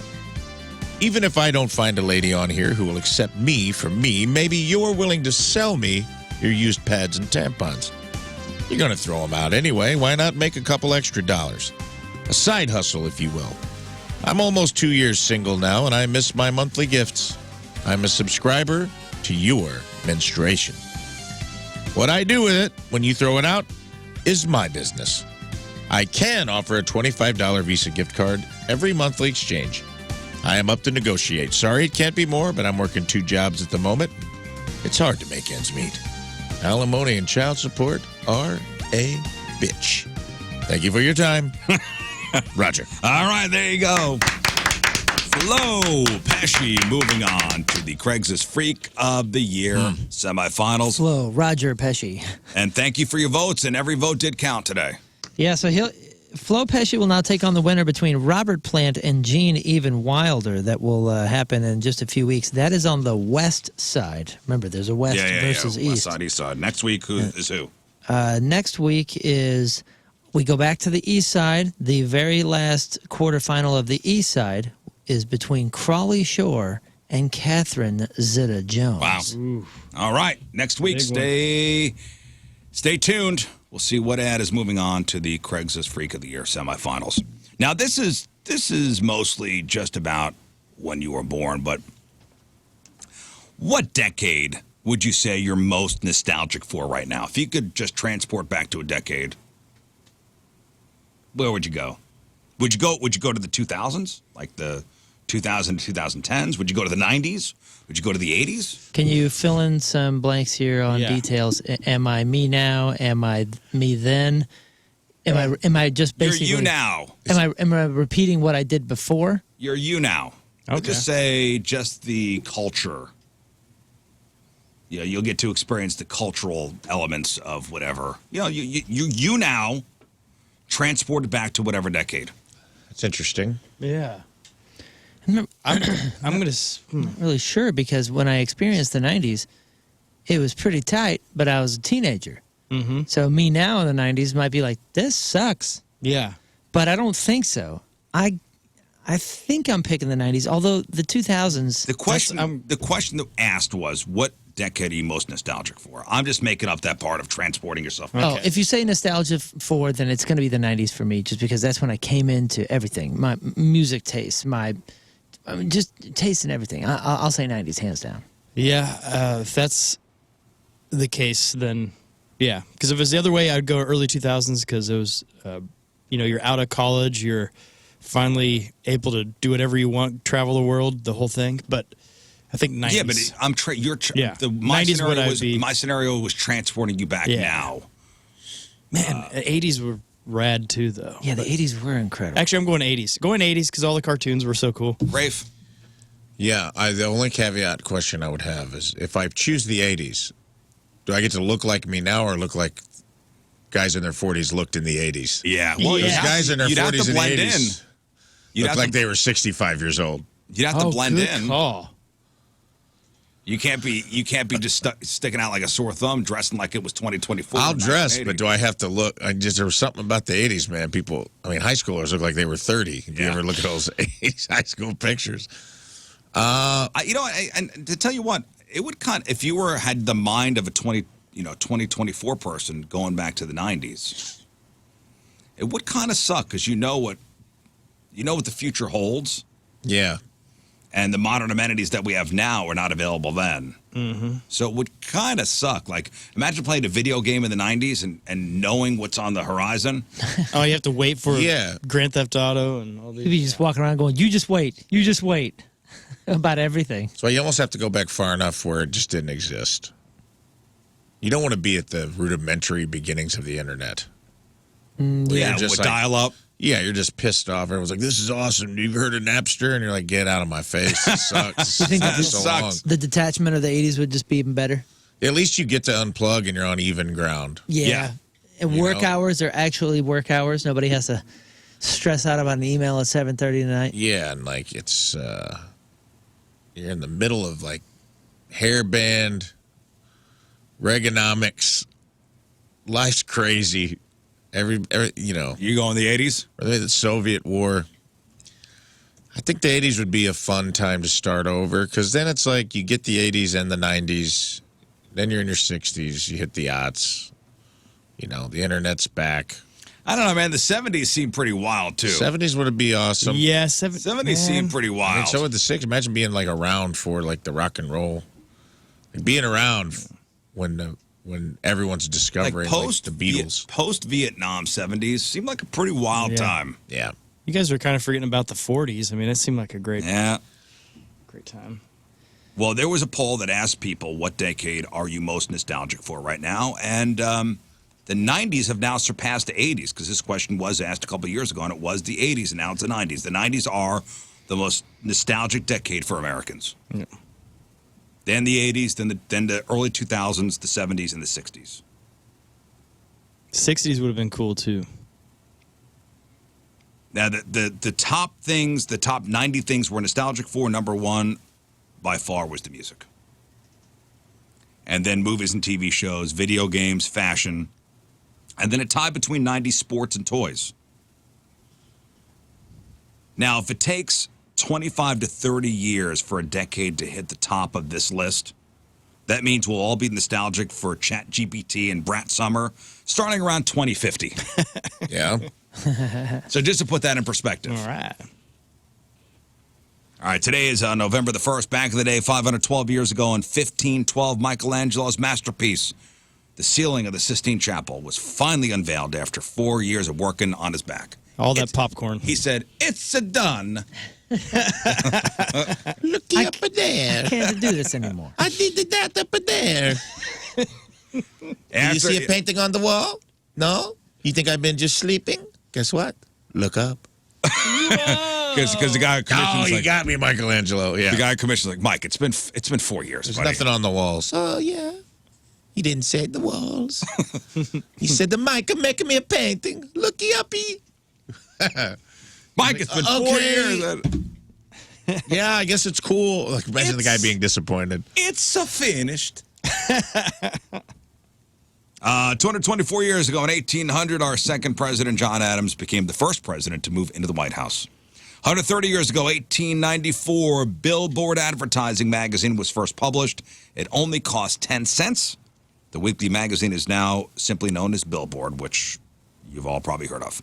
111 years ago, 1913, Notre Dame beat Army 35-13 at West Point, thanks to the Irish's new secret weapon, the forward pass. 57 years ago, 1967, Paul Newman's Cool Hand Luke was released. Never saw it. It's a great one. Is it? Yeah. Yeah, it's You good. ever see Cool It Hand holds Luke? up. No, I mean, I I know the egg scene. I know. I've never seen got it. here is a failure to I communicate. started it, but I never got into it. It's one of those that, yeah, it's a must see. 55 years ago, 1969, the Beatles' Abbey Road album goes #1 in the U.S., stays #1 for 11 weeks. 30 years ago, 1994, Nirvana's MTV Unplugged in New York album finally released. 25 years ago, 1999, Walter Payton died of dial-bucked cancer at the age of 45. Right, he was Sweetness. Is that his Sweetness. nickname? He was the NFL's all-time leading rusher until Emmitt Smith broke the record in 2002. And 12 years ago in 2012, Gmail becomes the world's most popular email service. And that's what happened back in the day. Hey, before we get to crap on celebrities, speaking of football, how about the Jets winning last night? Yeah. And how about 4 of the 5 of us switching our picks from the Texans to the Jets? What happened with Lauren? Did anybody get in touch with her? No, She was on the email chain. I know. She was trick or treating, I guess. Maybe Well, she's was, up in Chicago. she was just being our safety net. But didn't she respond? I thought so. That's why we were even doing the texting back and forth, talking about the switch. But maybe you just missed it. Okay. She's on vacation. All right, time to find out what's going on in the world of music and entertainment with your crap on celebrities.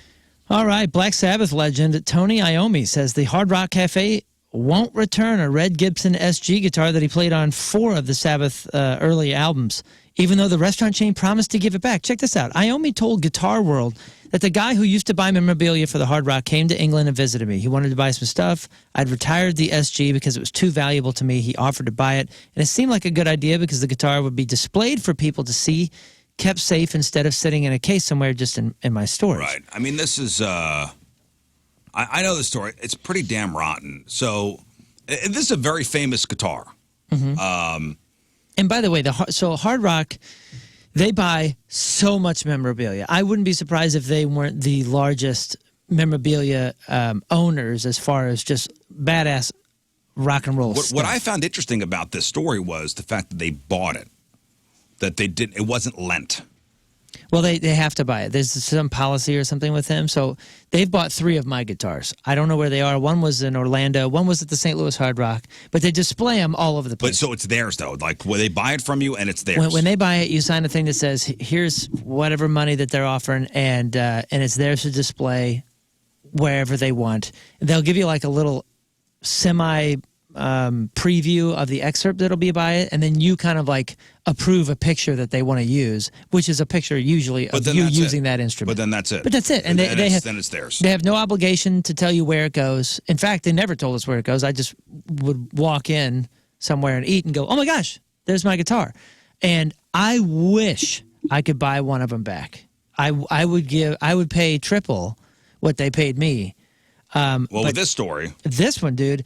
So he says, Tony Iommi says, the deal was if I ever wanted it back, I would just let him know and buy it back for the same price. So apparently they struck some sort of deal. He says it seemed fair enough, a good deal. Iommi then explained that the buyer later died. And Hard Rock Cafe claims to know nothing about this deal to return his guitar. The guitarist added the SG has always been precious to him. So he's saying that it was, I guess it was a verbal what agreement. What is Hard Rock supposed to say? Like, we don't have it in writing. I wonder if they even know where it is. I don't know. I've had a few friends, I've never seen it, but I've had a few friends be shown some of the storage, and he said, dude, some of the coolest stuff that they have isn't even on display. It's in a storage. But I wonder if this is actually displayed. Does it say if it's displayed or not? Does not say, and I don't know. It may be on a wall somewhere. But I wonder if they even know where it is. I wonder if they got to put on an email. I hope they hope they have everything cataloged. Wow. But at the same time, Hard Rock's like, listen, we bought it from you. You could say there was a deal with a dead guy. There's nothing in writing. Yeah. I get it sucks. I don't know. I just know from my experience, they literally say, here's what we'll offer, and that's it. It's Unfortunately, ours. if it was precious enough, you wouldn't let it out of your sight. Yeah, but if he had a deal, you know. Hey, so we were talking about Joe Exotic a little bit when Tanya Haddix from Chim Crazy was in here. Well, the fact that, Tanya said she went to his wedding. Well, speaking of weddings. A few of them. Joe Exotic is engaged. Oh. Again. Congrats. The Tiger King star. Scabies.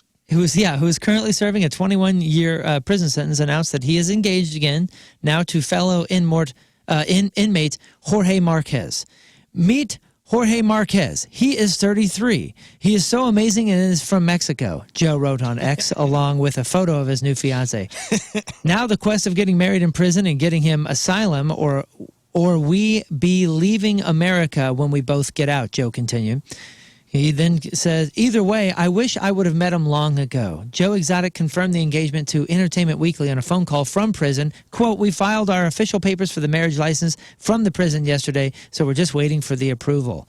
Well, congratulations, you two. He said it has to be approved by the warden and the psychiatry department and the chaplain before their license can be approved. Quote, we love each other so very much. We spend every minute of the day together. I've been through some because you're incarcerated together. Yeah. I've been through some S in my days. Else to do. I buried 2 husbands. The third ran off with $2.6 million from Netflix and left my ass here. But Jorge is a very amazing young man. Okay. I love that we spend every waking moment together, all our time together. What else is there to do? Romantic. Jennifer Lopez. What is he in for? Wasn't it attempted murder? No, Joe is in for... Oh, Jorge. Jorge. What is Jorge in for? Didn't say. I don't have those details, but that's an important question that I should have thought of. Right. Joe's in for what? Trying to kill? Conspiracy to commit murder. Carol right? Baskin? It was something related. Yeah. Being with too that, cool, right? I maybe? believe, it was hiring a hitman, wasn't it? Yeah, I don't think it had anything to do with the animals. I think it all had to do with Baskin. It did. It was the guy he sent the one weird dude to that worked for him that said he was like, yeah, he sent me to kill Carol. Oh yeah, the guy on the Wave Runner that wore But he said a wire. he didn't. Yeah. Let me see here. Convicted in the case involving animal welfare activist Carol Baskin. Well, while you find that, I'll give you the J-Lo update. I was wondering if it was to kill her, and yes, it was. J-Lo was at a screening and a Q&A for her new movie, Unstoppable. I don't know about you guys, but she must have done some deal with Netflix where she said, I'll do 15 movies this year because Netflix just keeps passing me these J-Lo movies. And the next one is Unstoppable. On her way out, she was signing autographs for fans, which is cool. And then it came to an immediate end when somebody goes, hey, what about P. Diddy? And her face immediately fell. She walked away from her bodyguards. J-Lo's previously has said that their two-year relationship was emotionally exhausting and tempestuous. They dated between she was involved with him in that whole weird period. 99 to 2001. He was arrested on gun charges. Wasn't she in the car with him at the time? Oh, I don't know. I don't remember that. Wow. Yeah, 99 to 2001, they were a thing. Anna Kendrick recently made her directorial debut with a movie called Woman of the Hour, which apparently is really good. It's like one of the higher-rated movies from this year. thought it was And really it's a well true done. story. It's about the dating game and the serial killer winning. Yep. Robert, was it Alcala? Yep, Was it Rodney Alcala. Rodney Alcala. So she plays a real life. She plays the real life dating game contestant who came face to face with the serial killer Rodney Alcala in 1978. She says she felt gross about profiting from an actual murderer, so she donated her entire pay to victims of violent crime. Super cool. Quote, "Believe me, this was never a money-making venture for me because all the resources went to actually making the movie. I'm not making money off this movie. The money's going to RAINN, R-A-I-N-N, which stands for Rape, Abuse, and Incest National Network. Yeah, and the that's a good National Center for organization. Victims of Violent Crime. Cool. So the story goes, and I didn't see the movie. I know the story. I listened to a whole podcast about the Rodney Alcala story. So he had killed people and wound up getting on the dating game. So he had already killed people. He was charming enough for the woman to pick him. Oh, Yeah. no. So remember, it's like Bachelor number 1, Bachelor number 2, Bachelor number 3. Right. So, and it's one woman. So she wound up picking him. Wow. And then she was he was so weird when they met off camera. Like they never actually went on the date. Because he was too Because he was awkward. too weird. Yeah, because he was like, probably like figuring out his plan in his head. Yeah. He was too weird. And she's like, I feel like something is off here. I'm not I'm going to. so thankful she Wow. did, man. Good for her. I mean, the rest of her life, she was like, thank you, intuition. Thank you, intuition. And Imagine knowing you were that close. golly. Yeah, that's Yeah, crazy. Tony Hell does a good job in that as well. Oh, He's he the plays. host, He plays the host. the game host, and he's very funny. And they kind of make fun of how game hosts were in the 70s, where they're a little creepy. Yeah. So he was a little handsy and weird. And it Yeah, was game perfect. show hosts in the 70s used to like kiss the contestants on the Yeah. lips. And Tony nails it, man. That guy's so talented. So you guys know Sydney Sweeney? She's like a big star now. Yeah. Yeah, she's the big star. large-breasted woman who's that. known for having large breasts. Yeah, she was in a hotel, White Lotus, the first season. And she was paid $2 million for the romantic comedy Anybody But You, or Anyone But You. And she went on, that movie went on to make $220 million on a budget of $25 million. I heard it was total garbage. I heard no they had idea. tried to make this movie like 4 or 5 times. It was some book or something. But now she is making big bucks. In October, she joined the cast of a thriller called The Housemaid for $7.5 million. That makes her one of the highest paid actresses of her entire generation. Right up there with Zendaya, who made $10 million for starring and producing in the tennis drama Challengers. Sydney earned an additional $250,000 for EPing Anyone But You. And one source claims that she even agreed to take part in the box office flop Madam Web in order to help Anyone But You get made. Well, and you know it's funny. I think I like her because she's got a good sense of humor about herself. Yeah, she's pretty like when funny. she was on SNL, she really leaned into having the big boobs thing. Yeah, but she's and was self-deprecating she's about it. really talented and plays this like grouse of a girl like so well in that White Lotus show. She's really good. Like That was a good show. yeah, she makes you kind of root Season for 1. her and hate her at the same time. Like she's pretty awesome. Salma Hayek, still relevant, still looks ageless. She has been Married to a married billionaire. married to a billionaire for 15 years, and yet she's still driven to make her own money. That's because they keep their finances separate, and they have no prenup. Can you Well, believe that? Because she has a lot of money. Like she's an actress and has been an actress for many, many years. A very successful one. But a billionaire, nowhere near. Even if she wasn't with a billionaire, she'd be fine. Well, she says, I support a lot of my aspects of my life and myself. I have the pressure to make a certain amount of money, and I like it. She adds that her husband actually finds her drive kind of sexy. And after 15 years, people don't really accuse Salma of marrying for the money, but she doesn't care if they do. In an interview a few years ago, she said, I'm like, yeah, whatever, bitch. How brave. Think what you want. To be a rich actress, married to a billionaire. Hey, who do you guys think the villain is in Forrest Gump? A lot of talk about how Jenny. Jenny is the okay. So you're Jenny is the villain. 100%. Jenny is the villain of Forrest Gump, without a doubt. Rafe, I mean, That's the popular opinion. Well, she pops in and out of his life whenever it's convenient for her, doesn't commit to him until she finally finds out that she has an incurable disease, and oh yeah, she brings along their son, whom she never told him Right. about. Who else would be the villain of Forrest Gump? So Stephen Colbert asked Bullies? Robin. Yeah, Bullies on the bus? Forrest himself. Well, there is a villain. If you think about it, if you watch the film, it does end with a villain. Seats taken. Well, it kind of starts and ends with a villain. Think about this, though. But so Stephen Colbert asked Robin Wright about that on the show, the theory that Jenny is the villain. And turns out she had never heard this theory until just before the show, and she actually kind of agreed with it. She said this, think about how she treated Forrest. Not great. She never heard of the theory before she went on Colbert's show. That's what she said. Get the f*** out of here. Now, she did say in defense of her own character that, Jenny was sexually abused by her father. To put it mildly, stuff like that tends to leave a psychological mark.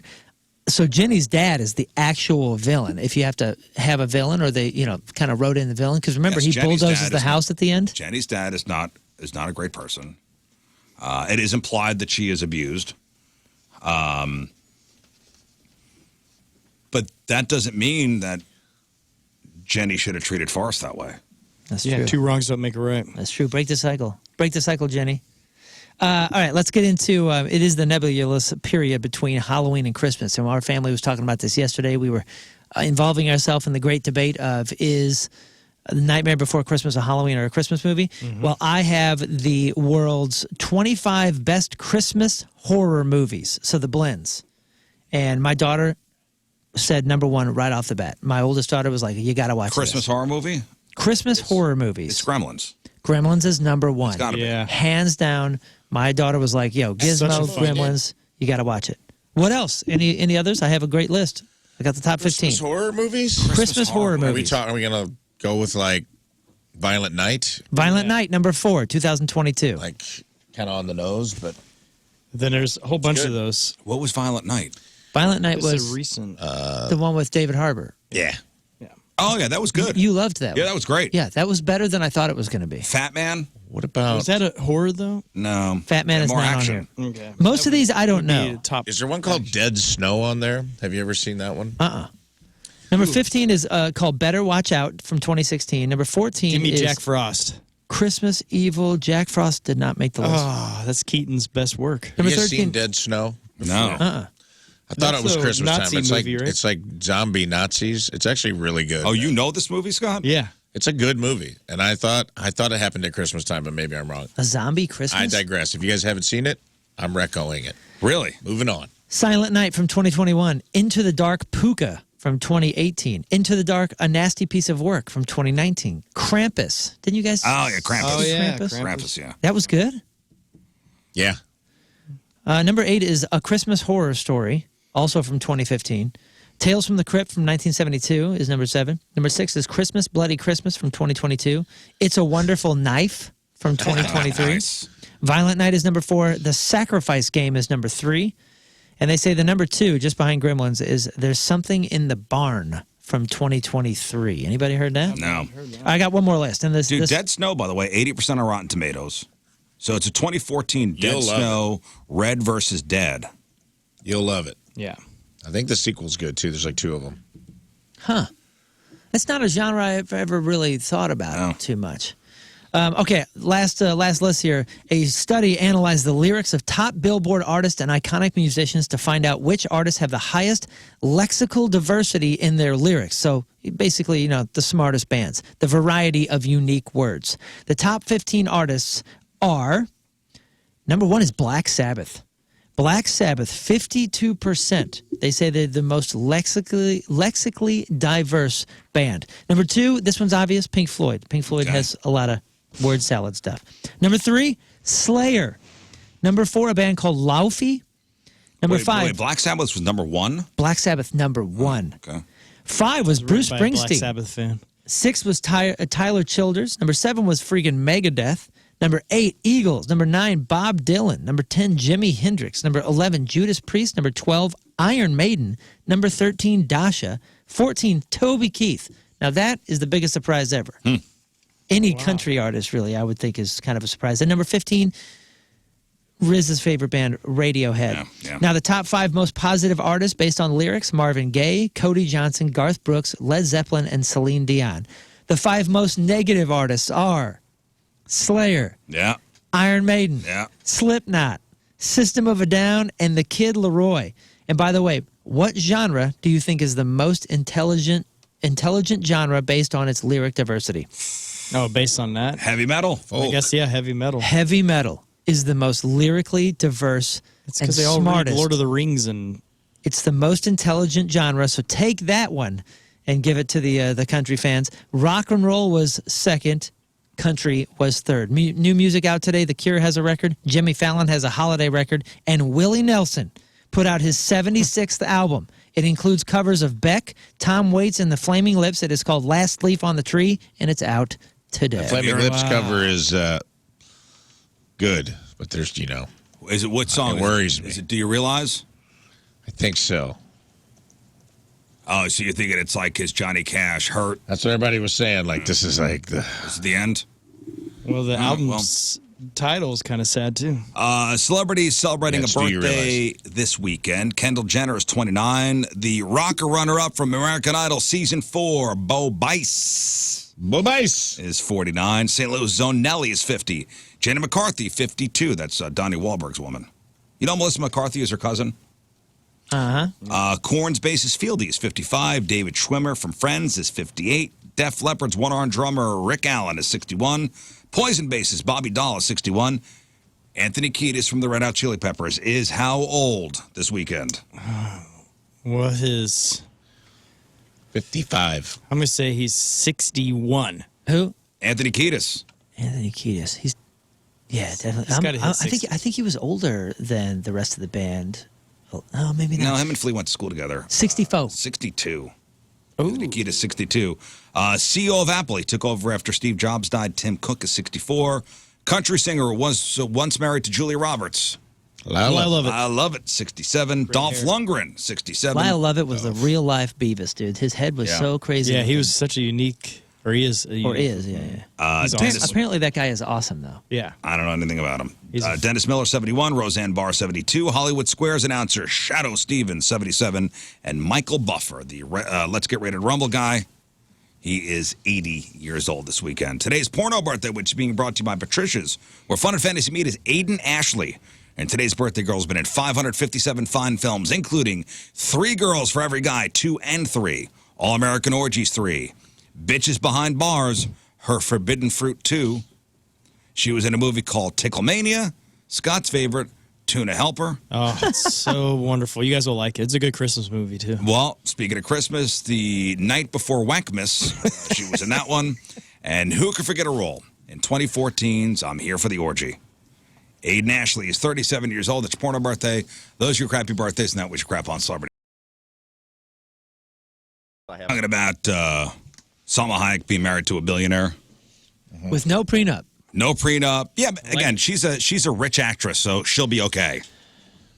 She can be okay, regardless of being married to a billionaire or not. But this leads to a very interesting question, and I have the actual answer. Of all the billionaires in the world, there are 2,800 billionaires in the world. What's the most common name? Oh. What's the most common name? Of the 2,800 billionaires in the world, what's the most common name for the billionaire? 800. That's a good one. I mean, Bill would... Around 2,800 billionaires in the world. I'm going to say...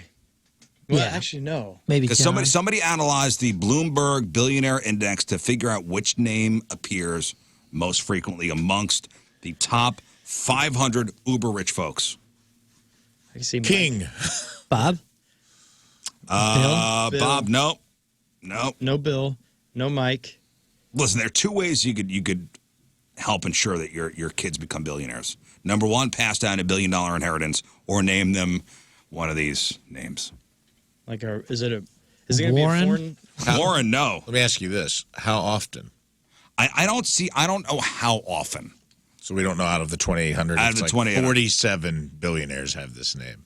I just have the ranking of. So it could be 2 guys named Tom, Oh, yeah. for all we know. Tom did not make the top 10. Prince? The top money-making name is Sam? John. John. There are more John billionaires than anybody else, followed by David. Johns and Davids. Congrats, guys. Sure, more common names. Then you got your Thomases, your Toms.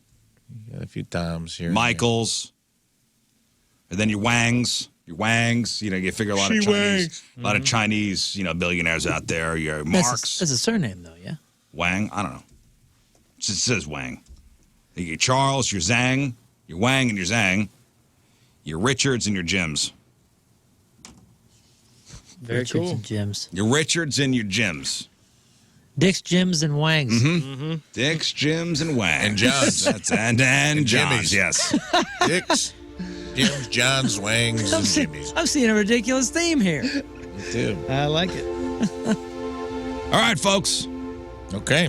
It's time for this week's E Memoriam. The Memoriam brought to you by the Inskip Law Firm, your future, our priority. For those of you that don't listen on a daily or weekly basis, the E-Memoriam is much like the In Memoriam with an I that you see in the Oscars and other award shows where we say goodbye to folks. But here in the Riz Show, we say goodbye to folks that we upset, or maybe a news story we read. Sometimes we say goodbye to ourselves. But it's usually people who've threatened to leave the show for some capacity or got upset about something that we said, no matter how innocuous. Believe me, we've tried to be as white bread as possible. It still pisses people off. So, without further ado, let's get this week's E-Memoriam started. First up, the spirit of William Bill Paxton. We want to give a proper post-mortem send-off to the legend Bill Paxton. After this week, we discussed in a segment that the entire crew of the film Titanic was roofied with PCP-laced water. And while the entire film crew went to the ER, Bill Paxton just bought a case of beer and went to his trailer to ride the storm out like a stone-cold early morning pimp. P-I-M-P. Bill decided PCP stood for Pound and Chorus Player, and we respect the hell of him for it. And we actually... I have a live interview Bill did when he was asked about this experience. Okay. Play that for me real quick. Yeah, let me get that down, and let me get this up here. That is a severe behavioral disorder. Hey, I think this guy's a couple cans short of a six-pack. Yeah, Thank you, Bill. That's all he had to say. all he had to say. About the entire experience. A man, a few words, R.I.P. Bill, bye-bye. Bill All right. Paxton, RIP from a long time ago. R.I.P. from a long time ago. Bill Paxton's been dead a long time, but his spirit is alive. Yep. And a Coors Light. Next up, one crazy guy's deal breaker. During a convo about first date deal breakers, we had one off-the-wall email from a dude who said, and I quote, "I have a crazy one. I can normally smell when a woman is on her period. It's wild. And it's not that they actually stink, but I can tell. I went on a first date with a girl whose pheromone smell was absolutely disgusting, so I had to shut it down. I can't handle her particular smell every month. Come on, please. 100% my issue. But it was a deal breaker," end quote. Yeah, man. You didn't have to tell us that this was 100% your issue. We knew that after the first sentence. And I think you got a bigger issue if you're smelling women's periods through their clothes. Like, you might be a werewolf, my guy. Or you were given the least desirable power of the mutant and superhero Wolverine possesses. Oh, my God, that's right. No cool claws. That's his superhero power. Yeah, wouldn't that suck? No cool claws, no healing factor, just a super sensitive stink detector that makes you sound like Anthony Hopkins' cellmate Miggs from Silence of the Lambs. What can he use that for? Nothing. Is it, I think he can smell that your milk's gone bad through the fridge. no. Full thumbs down. No, if his superpower is just being able to smell if women are menstruating. He's like a great guy. Good luck getting taken out on a mission by Professor X. Yeah, he's got. Come on, Prof. I've been sitting back here at the mansion for the last 10 missions. Take me out. Cyclops, Storm, Wolverine, get to the X-Man jet. Gary, you stay here. blood nose. Gary, I actually could. We call him the Bloodhound. Gary, can I talk to you aside for a second? He's got a marketing position from Tampax. You're out. Yeah, I'm actually going to take you out on this mission because the White Queen was being kind of a bitch. we need to know. And I need to know if she's evil or if it's just that time of the month, Gary. Gary's like, yes, finally.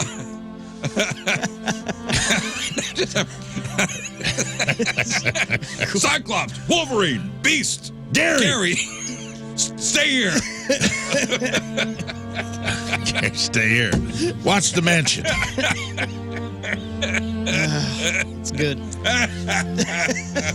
Speaking of Silence of the Lambs, maybe this is a superpower you can be silent about, Gary. Bye-bye.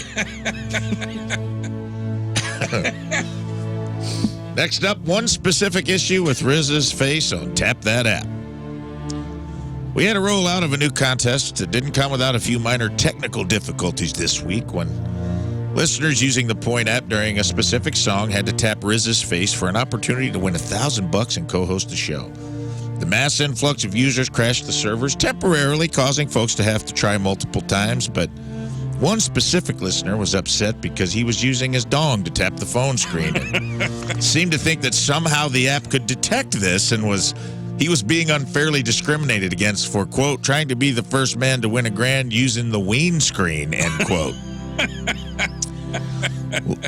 Luckily, he did email us back to let us know that after multiple thrusts, his pressed ham was accepted, and now he literally has skin in the game. Foreskin, but skin nonetheless.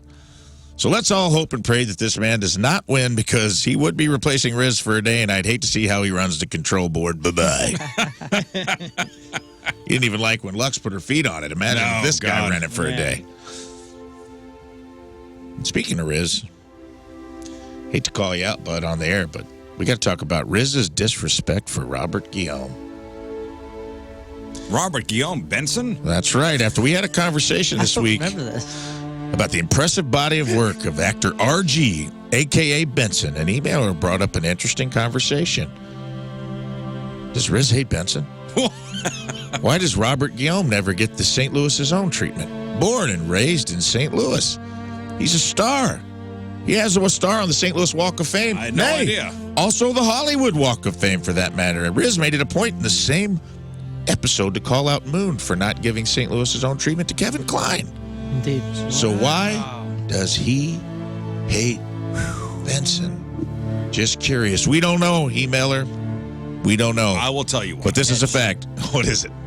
He was born Robert Peter Williams in St. Louis. I had no idea. He changed his name. Oh, that ain't fair. He changed his name. My Uncle Rob. How dare you? Dude, you know he was a freaking Phantom of the Opera? How dare you disrespect this man? He studied at SLU and WashU. Yeah. What does he know? And served in the Army. Yeah, Yo, he's a hero on he- many fronts. Is Rafiki. Yes, Rafiki.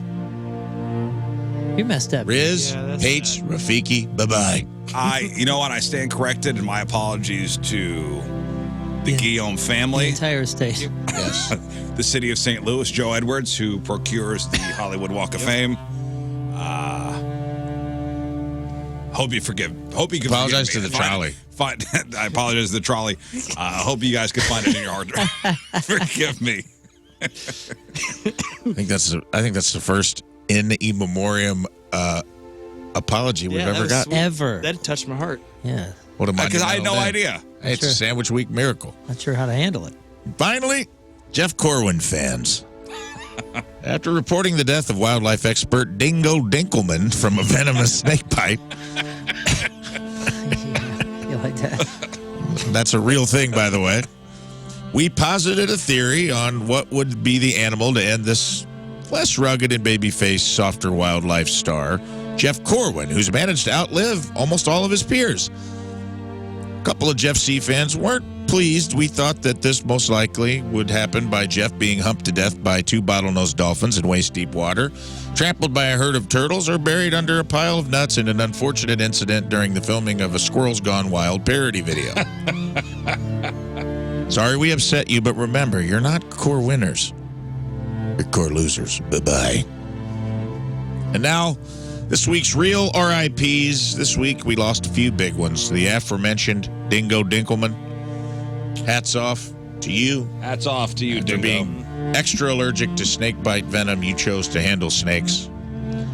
Can't believe. Gone too soon. Phil Lesh of The Grateful Dead and star of Young Frankenstein and many, many other starring roles. The incomparable and lovely Terry Garr. And that concludes this week's In Memoriam, brought to you by the Inskip Law Firm. Your future, our priority. Bye-bye.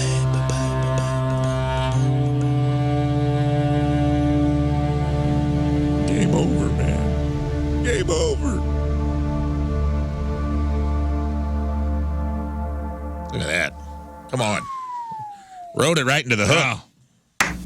Excellent job, Ray. Thank you. All right. We'll take a break. We'll come back, and we've got your Friday's fail stories. And we'll start off with a story of a Los Angeles Dodger celebration gone wrong. Uh-oh. I just saw. You saw this? Oh, Okay. yikes. Game over, man, for his fingers. Oh, no. It went that wrong, huh? Oh, yeah. Oh, man. So bad. Oh, it's bad. New glove. It's the worst. All right, folks, time for your Friday fail story.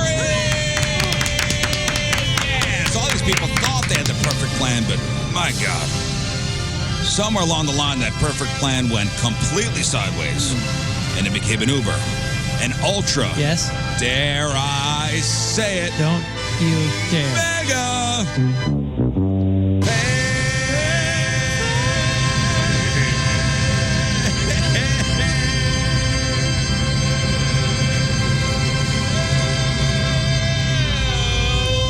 Yeah. Fail. All right. Sorry, I laughed. All right, your Friday fail stories are sponsored by. Moritz Royce Jewelry, the official jeweler of the Rizzuto Show. Well, the LA Dodgers, they won the World Series on Wednesday. Epic collapse from the Yankees. That fifth inning was terrible. Hard to watch. They look great. Also hard to watch. This LA Dodgers fan celebrating his team's World Series victory. Yep. This guy blew his hand off with a firework. This is a guy who's never been around fireworks. He blew his hand off and maybe a couple fingers on the other hand. No. Oh, dude. Here is the moment the firework went off. Oh, his hand blew. I know it did. Oh, my goodness, bro. Yep. I know it did. That's not him, by the way. The guy that had his hand blown off, like, kind of goes back. There's like 4 guys around him all Video is filming, you know? extremely graphic. It's bad. And he like, I mean, this thing darn near knocked him out because you can kind of like see him stumble back and he has no idea. And then he goes over and leans over and there's blood all over the window. It's going all over the street now. And then he looks at his other hand, which is also messed up and bleeding a little bit, but at least not missing fingers yet. And then they go, he kind of looks, brings his hands up like this. And when he sees him, he goes, whew, oh, oh, surprise. I don't have a hand left. Yeah. There's no that's- fingers on this hand anymore. So Fail. one hand gone, one and fingers on the Yeah, other one. probably fingers gone on the other one too. Oh, what a The video's out there if you bummer. want to watch it. Man, Doctors say the man has, non-life threatening but debilitating injuries. So, that is sad. congratulations to the LA Dodgers. A New Hampshire man is facing an indecent exposure charge after he was found naked on the hood of a car in downtown Manchester, New Hampshire. This is on Monday. Police say they got a call about a naked man on the hood of a car around 5 o'clock. Arriving officers found the guy identified as 60-year-old Joseph Ward, asked him what he was doing, didn't respond. Since there were kids in the area, officers wrapped a towel around Joe, took him into custody. Charged with indecent exposure. Also found to have an electronic bench warrant for his arrest out in a nearby town. He was, of course, uncooperative during booking and was transported to the Hillsborough County House of Corrections.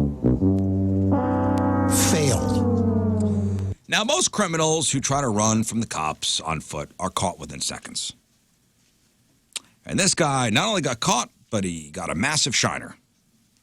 A couple weeks ago, police in Florida pulled over a vehicle and noticed the evidence of drugs, so they searched it. Found a rolled cigar of marijuana, a pill box with the word Xanax written on it, and 2 separate baggies, both with fentanyl residue inside. There were also 3 syringes filled with methamphetamine, a black container with 4 more marijuana cigarettes, and a safe with more drugs. They arrested 2 people, but the driver didn't go willingly. While they were attempting to arrest 39-year-old Scott Schwerwin, he tried to flee on foot. But he only got a couple steps before running straight into a telephone pole. Oh, man. Cops walked over and cuffed him. Did you say Failed. his name was Scott Schwarman? Yeah. That's a cool tough name. No, you got to introduce yourself like that. Hi, I'm Scott Schwarman. Yeah. It sounds like you're You are? tripping over the letters. Now, there's nothing wrong with going to McDonald's on a date, unless you're showing off your golden arches on the front lawn in broad daylight. 2 middle-aged women were on a road trip to reconcile their relationship in Georgia last week when they made a pit stop at a complex that had a gas station and a McDonald's. It's unclear what they stopped for, but things were getting heated in a naughty way. Ooh. And they did not keep it to themselves. Witnesses called police when they saw the women going at it in the grass outside the McDonald's, and they were a full go, completely nude. Both arrested for misdemeanor public indecency. In a Facebook post, police said, "Please don't reconcile on the grass beside the street. Get a room or go home." Failed. In your mind, what do these 2 women look like? Oh, they're eating McDonald's and stuff? Like, What does that mean, Scott? nothing. This guy. Very attractive. As if. highly attractive. 2 hot lesbians going at it outside of McDonald's. What do they look like, Riz? Yeah, what do they look like? Grimace. Not like you would have it in your dreams. Oh, Yeah. Okay. That's good. That's good. Like the complete opposite. What do you know It about my does. dreams? Yeah. The complete opposite. Yeah. Listen, maybe. Moon, maybe. I don't know. Oh, this is pretty rude behavior for a Canadian. A 43-year-old golfer in British Columbia got arrested for smashing his driver over another guy's head. It happened at Burnaby Mountain Golf Course near Vancouver on October the 12th, but the video just came out. It sounds like the victim or somebody he was with got, hit into the group in front of them. You can hear the victim say it was a mistake, but the guy immediately cracks him with the driver so hard the club head snaps off. The guy he hit went down, started rolling around on the ground holding his head. Luckily, he wasn't seriously hurt. His friends freaked out but didn't retaliate. Good friends, huh? Mm-hmm. The guy filming it stayed very calm and very Canadian about it. He said, "We could de-escalate this, eh?" I mean, it's Canadian. Here, listen to it. "We could de-escalate this, eh?" Oh my God! What is wrong with you? Hey, you better Call the cops. Call the RCMP right now. RCMP right now. We can de-escalate this, eh? That's amazing. Within so 5 nice. seconds of his dude getting swung on by a driver. How about, Moon, I will tell you, if we were playing golf and somebody hit you with a golf club, Yeah, what are you gonna do about it, I would go full ape nuts. my man? Dude. My man. I would get the rage. Oh, I thought you were gonna say I would get the 9-iron. I would get the 9-iron. I would also immediately call the Mounties. and have Cop them showed come up, arrested the guy who was described as intoxicated. Go figure. Sounds like he's facing charges for assault with a weapon. Failed. It isn't every day that someone spits in somebody else's face while simultaneously embracing those warm seasonal fall vibes.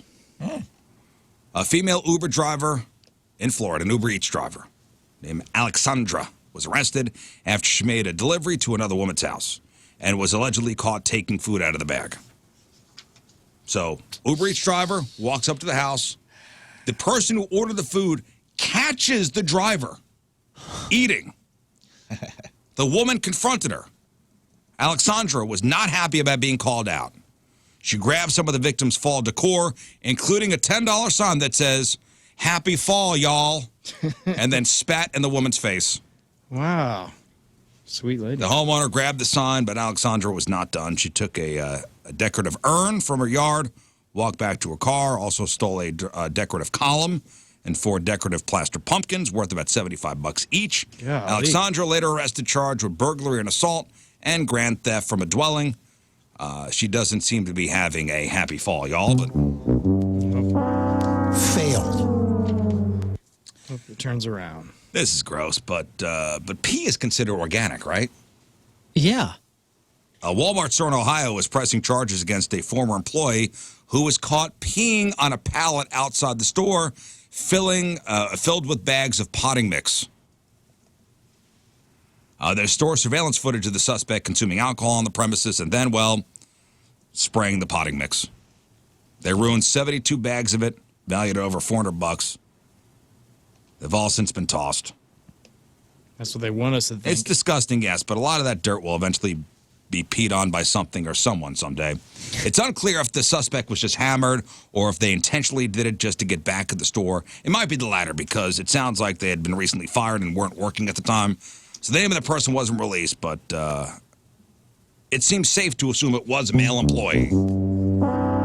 Failed. We don't know. Nope, we don't. Don't know. No. Florida man may have outdone himself when he tried to pick a fight with a woman at a stoplight. But when your blood alcohol concentration is 0.22, things could go sideways real quick. Whoa. Must have been early afternoon. So Joseph H. Carl, old Joey Carl, is a 48-year-old dummy Oh, hot girl. who was driving his super sweet Dodge Ram 1500 in the rain last Tuesday night. Wow. Woo! About 7 p.m., he runs into another vehicle that was waiting at a stoplight. Now, this would have been a great time to get out, apologize, trade insurance info, and deal with the entire mess another day. But that's not what Joseph did. No, you got to solve the problem. He jumped down and started yelling at the other driver. Okay. He was so angry. He was so violent. The woman in the other car panicked and drove away. That's when Joseph's truck began rolling into the intersection. He'd realized, oops, forgot to put it in park. Police and paramedics responded to the scene and found Joseph wasn't taking it easy by any measure. Stumbling across the intersection smelled like booze, so this would have been a great time to come clean and tell police exactly what had happened, but that's not what Joseph did. He insisted he does not drink, he does not drive. Later, he claimed he was returning from a neighboring town where he'd been, I don't know, just hanging out, had a couple beers. I don't drink. Had a couple beers. But. Failed his field sobriety test, refused the breathalyzer, so police searched the truck under suspicion of drunk driving. They found it full of empty beer cans with a cold 16-ounce Miller High Life still in the cup holder. When his arrest looked imminent, he complained he hurt his foot. Police took him to the hospital where he was treated for a fractured foot and hand. Turned out that Joe had chased the truck and the truck ran over him. Arrested for DUI and DUI with property damage. Failed. I don't drink and drive. 0.22. I just drove over here from the last town after a couple beers, that's all. My foot hurts. If You I ever was, see that video of like, go ahead, buddy, I didn't mean to interrupt. no, it's all right. Do you ever see that video? I love watching it about once a month where the lady is like drunk and like goes road rage and she gets out of her car and she's like, oh, I'm crazy driver. Yeah. And her car starts to roll away and she tries to get back in it and it hits like the door open, hits the truck in front of her and she gets pinned. Oh, Yep. yeah. You can see She's just sitting there. She's drunk and she's stuck. And she has to just wait. I'm a crazy driver. I love it. It makes me laugh every A couple time. more for you. A Florida man was taken into jail after he allegedly burglarized a mini golf course while wearing only underwear. Nice. The Lee County Sheriff's Office said the incident happened last week at the Smuggler's Cove Adventure Golf in Fort Myers Beach. It was just after 4:30 in the morning. Cops responded to the mini golf course because the alarm had been activated. At the scene, cops heard loud banging noises and a man talking. They soon came across 38-year-old Francisco Mayorga, who was wearing nothing but underwear. Yeah. He appeared aggressive and, quote, in an altered mental state. And he was sweating a lot. On the property, cops saw broken decorations, a broken door window, a door that had been forced open, a broken fire extinguisher. 2 other fire extinguishers seemed to be missing. Deputies reviewed surveillance video, which showed Francisco arriving at the property, maliciously ripping down signs, breaking a window and a gate, ripping down a motion detector, causing approximately $500 in damages. Security footage initially showed he was wearing clothes, but at some point, stripped down. Yeah, well, it makes sense. I mean, you got work to do. Arrested, taken into the Lee County Jail on multiple charges, including burglary and criminal mischief. Probably saw the camera. Failed. It was like, oh, crap, they're going to recognize me. I better take this shirt off. They're going to recognize these pants. I better take these pants off. They're going to recognize these socks. Better get rid of the socks. And finally, these people are not only stupid criminals, but they're also stupid business people. A couple in Louisiana arrested after their vehicle was repossessed and drugs and a gun were found inside. And it wasn't a personal stash. Detectives found more than 9 pounds of marijuana, 18 grams of mushrooms, ecstasy pills. There was also packaging material for street distribution and a handgun. No, that's for personal use. They were arrested when they showed up at the storage yard to, quote, receive their personal belongings. Said their car towed, knew all that stuff was in there, and then went to go get it back. I mean, when you get your car towed, is it, I mean, do they have the right to go through it? The car lot?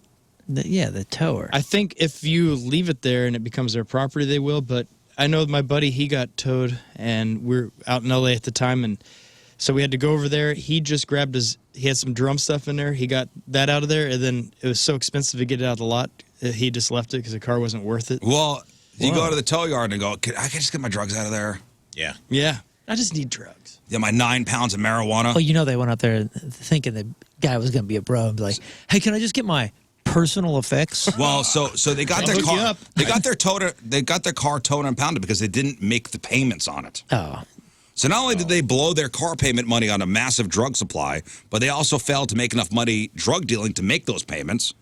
And they stored their inventory in the car that was at risk of being repoed. well, how am I supposed to get the money Smart. if I don't get my quote personal effects? Once I get my personal things, I'll be able to give you the money. I had a friend that lives here drive to New York. No, excuse me, Philadelphia. From here, from St. Louis. How many states is that? Let's Couple, 2, 3. 6 or 7, right? Yeah, over. It's a 14-hour drive. Backpack full of drugs. Expired tags, gets towed in Philly. Goes to get his car. They won't give it to him because the tags are expired. So you can't get it back. He parked in a hydrant or something. I don't even know what he did. Right. So he has to fly back here. Sans drugs. And car. And car. Sober. Get plates. Pay for a flight back to Philly to then get his car and drive back across 7 state lines With his drugs in the car. with his drugs in the Nice. And they stayed? car. Yeah, they were in there. Whoa. The tangled there. web we weave. And I'm like, because he couldn't take him on a plane. Right. So I think what happens, the guy let him get it. They let him get this backpack. And then he found out he couldn't get his car, and he had to ask to put his backpack back in the car. Store it. To store it until he could fly back and get it. Hey, man, I can't fly with this JanSport. Those are Friday Fail Stories. Hey, don't forget you are listening for Alice in Chains. Mm-hmm. All day long today from 6 a.m. to midnight, and then all weekend long from 6 to midnight. Anytime you hear an Alice in Chains song, You will go from 6 to midnight. anytime you hear an Alice in Chains song, you will open up your 105.7 The Point mobile app. You will see my face, and there will be And go from 6 to midnight. and there will be a place that you should. It would say tap this space. Yeah, tap the man in the box there. Tap the spot, and then you have a chance to win $1,000, and you have a chance to co-host the morning show. So, like right now, I'm playing Listen Alice in closely. Chains. Open up your mobile app, see my face, tap my face. Chance to win $1,000. Yes. Chance to co-host the morning show. Try more than once before you email us. Yes, and everything should be fine today. Things should be copacetic, baby. Good Tap luck. his face? Thank you very much. It's the Riz Show. The Rizzuto Show. Have you guys ever heard of the infinite monkey theorem?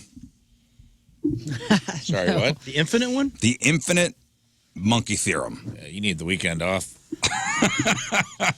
You've No. gone too far So down the rabbit hole of the internet. This my is man. the idea. This is the idea that on a long enough time scale, even a monkey hitting random keys on a typewriter could type the complete works of Shakespeare. Oh, like eventually the letters will all be... Eventually, so that's the infinite monkey theorem. It's the idea that on a long enough time scale, even a monkey hitting random keys could type the complete works of Shakespeare. I mean, yeah, billions of years. Like, what's the time scale? Yeah, and are you mething out the chimpanzee so it's typing 24/7. Yeah, 24/7 all the time. No, and paper, infinite paper. Just have to change the ribbon.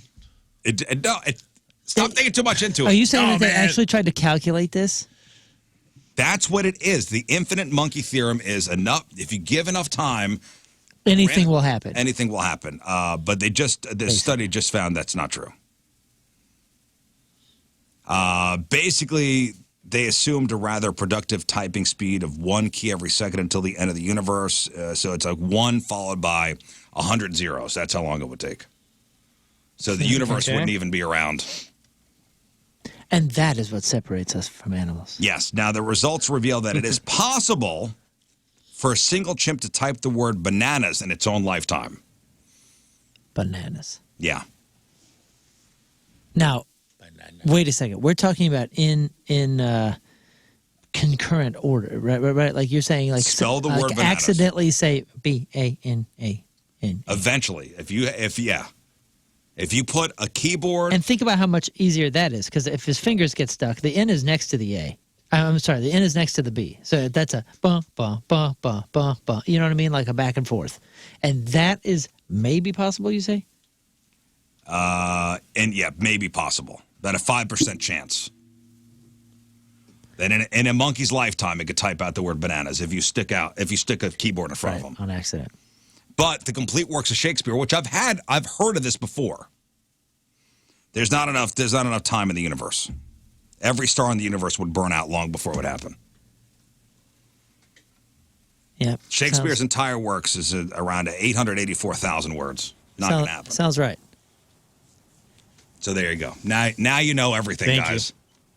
Put that in your pocket. The infinite I knew it. monkey theorem is garbage. I feel better now. Trash. Trash. All right. Anyway, it's time to give away some stuff. We've got tickets to go see Ghost. One pair of tickets left. July 30th, Enterprise Center. Tickets go on sale today at 10 a.m. We got tickets to go see AWOL Nation, Point Ho Ho Show December 10th at the pageant. We got tickets to go see Franz Ferdinand, Ho Ho Show December 11th at the pageant. So the game we're playing is bad movie descriptions. That's right. So Rafe's going to read you a description of a movie. It's going to be tough, and you just have to figure out what movie it is. That's it. That's it. Figure out what movie it is. One right, you win. One and done. You get one guess. You can defer to someone in the room if you feel like you absolutely cannot fathom a guess. At least think about it and try yourself. Give it a second. Yeah. I'll give you an example. For those in the room and those listening. Bad movie description. Literally, the game is in the title. I want to give you a description of a movie. It's bad, but the movie's in there if you listen. And you just think a little differently. Here we go. A paranoid businessman is wary of an illegal immigrant but spares his life because their mommies have the same name. Moon? Man, a paranoid businessman. A paranoid businessman is wary of an illegal immigrant but spares his life because their mommies have the same name.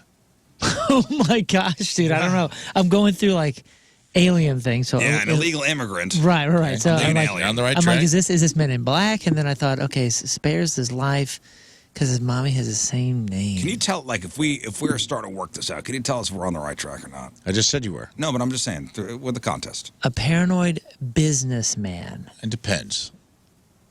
That's got to be. I'll tell you in the sample. So that'll take out Men in Black. That'll take out Alien. Yeah, if you're working to work through it, you know. A paranoid business. A paranoid businessman, illegal immigrant, we're okay, it's an alien. Correct. You're on the right track. Mommy of the same name. I think that's something that we have to unpack after we get the paranoid businessman thing. Paranoid businessman? There's something What in there is that's that going to be one? so obvious, but it's so obnoxiously difficult right now. All right, go ahead. The chat's got it. What Chat's is it? all over it. What is it? What is it? Batman versus Superman. Oh, God. Why did you say that name? Martha. Why did you say that name? I'm not very familiar with that. I don't know what that is. Well, I don't a lot know of that people movie. were. I Good know. job, chat. The chat got it. About 20 people in the chat. We'll go through. If you miss three, like if 3 calls in a row miss it, we'll just give it to you. Yeah. All right, 314-624-3833, 618-398-3833. Let's go to Justin in Granite City. Justin, hello. Justin, hello. We're off. Justin, goodbye. Two great John, hello. Hey, what's up? Hey, John. Okay, here we go. Here is your bad movie description. John, good luck. Thanks. A Nepo baby with a skilled father gets an unearned promotion and joins a team to explore unknown places. A what baby? A Nepo Nepo. baby.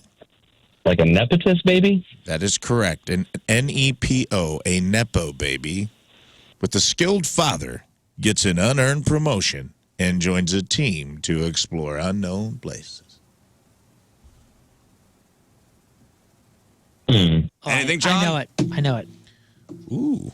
I think I got it. Unfortunately, I knew the Batman versus Superman one like as soon as you guys said it because of the name thing. You want to go to me, John? Sure. Is it Star Wars? No, bro, no. Goodbye, John. No, bro. Goodbye, John. The Nepo baby Moon was is very confident. I got it. the Nepo baby is I understand Luke your Skywalker. logic. I understand. What was it? He explores the universe. Let's have another call. He said explores unknown places. Yeah, the universe. Oh, with his they're all buddies. known. In Star Wars, it's all His known. buddies.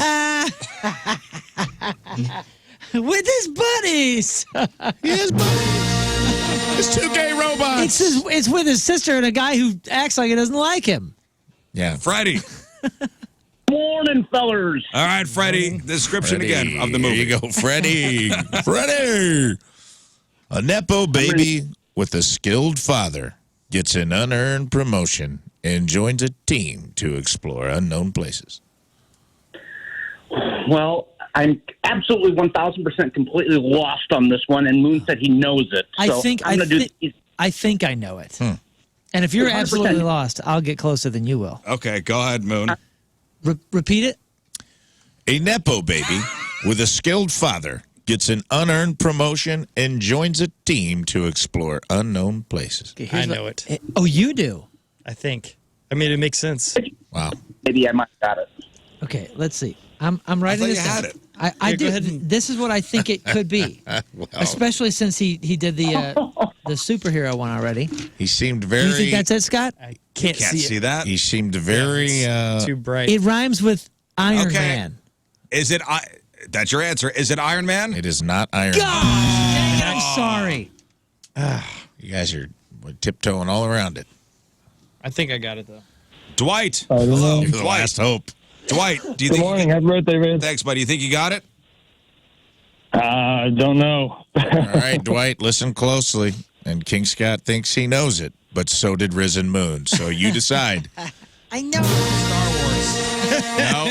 Iron Okay. Man. I think it's A Nepo baby with a skilled father gets an unearned promotion and joins a team to explore unknown places. You saw my my logic, right, Riz? Yeah. He joins his friends, I got the Avengers. Yeah. All right. Do you think? I am completely lost here. I'm gonna go to King Scott All on this right, one. King Scott, All right, the clues buddy. are in there, buddy. Deliver it.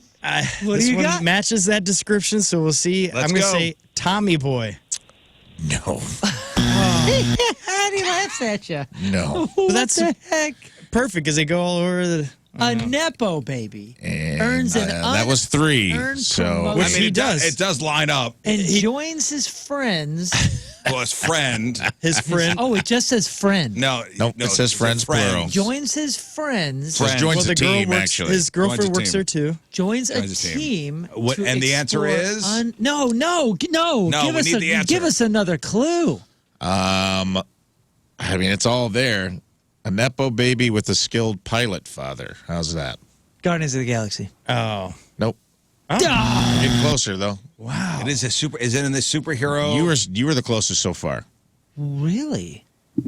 You were one word off. Star Trek? There you go. Star Trek. Who's the Nepo baby? Kirk. Captain Kirk's dad was a famous pilot. He gets promoted to captain after an accident Oh, none of us knew that. in unknown places. Oh. You know, It's I feel, literally in the description of Star Trek. Oh, I I don't feel know. less bad I don't about know. getting that wrong now. Oh, really? I Yeah, thought that for was sure. the chat was crushing it. Okay. All right. All right. Well, Well, next toots. one. Next one. Next Well, one. we don't win them all, guys. I know. Out of the gate, we got a Daddy. toughie. Eddie. Hey, how we doing? All right, Eddie. Here we go. We're not doing well. There we That's go. how we're not doing. Hey, energy up. All Yeah, right, energy up. is Let's get some Here we answers go. It's up. Friday. Eddie, are you ready? I'm ready. Let's make some spaghetti. A nudist with an endless supply of one-liners becomes the ultimate babysitter.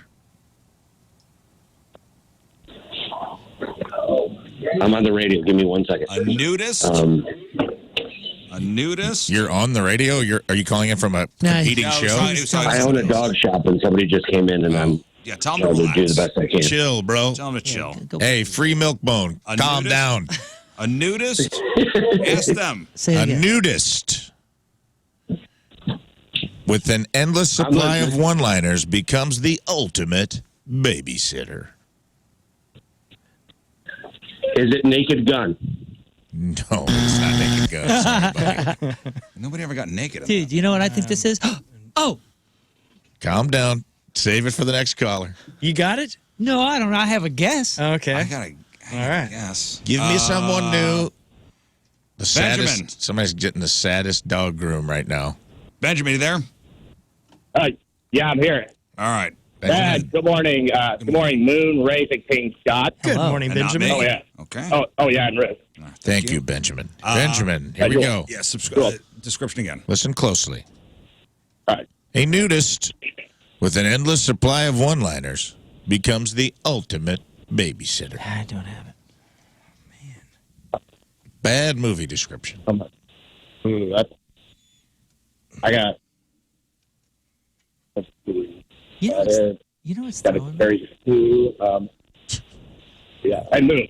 You have anything? No, He's like, yo, you guys do this to callers all the time. I love it. You go, yeah. well, I said come no. on. And I then said- they I said call on no. you and be like, I have no idea. I'm gonna take a shot. Okay, I'm gonna Do you take a know shot what at it. Well, I'm gonna take a shot. Do you want Moon or Riz to take a shot? Let's at least have some order to the Benjamin's chaos. got no answer. Benjamin, who do you want? Let's see. Who do I like better? Don't know. I like Riz tough better. one. You know what? If you got Riz, I'm gonna go with you. I don't know if I. Do you have an answer? Benjamin, do you have an answer? I have something, but I got nothing. Okay. So you want to take a shot? I'm taking a shot in the dark here. Is it Mrs. Doubtfire? It is not Mrs. Doubtfire. Sorry, My goodness. Sandy. I thought this was going to be a dunker. Sandy, Yes. you have an Sandy. answer. Sandy, let me read it for you one more time. Okay. A nudist with an endless supply of one-liners becomes the ultimate babysitter.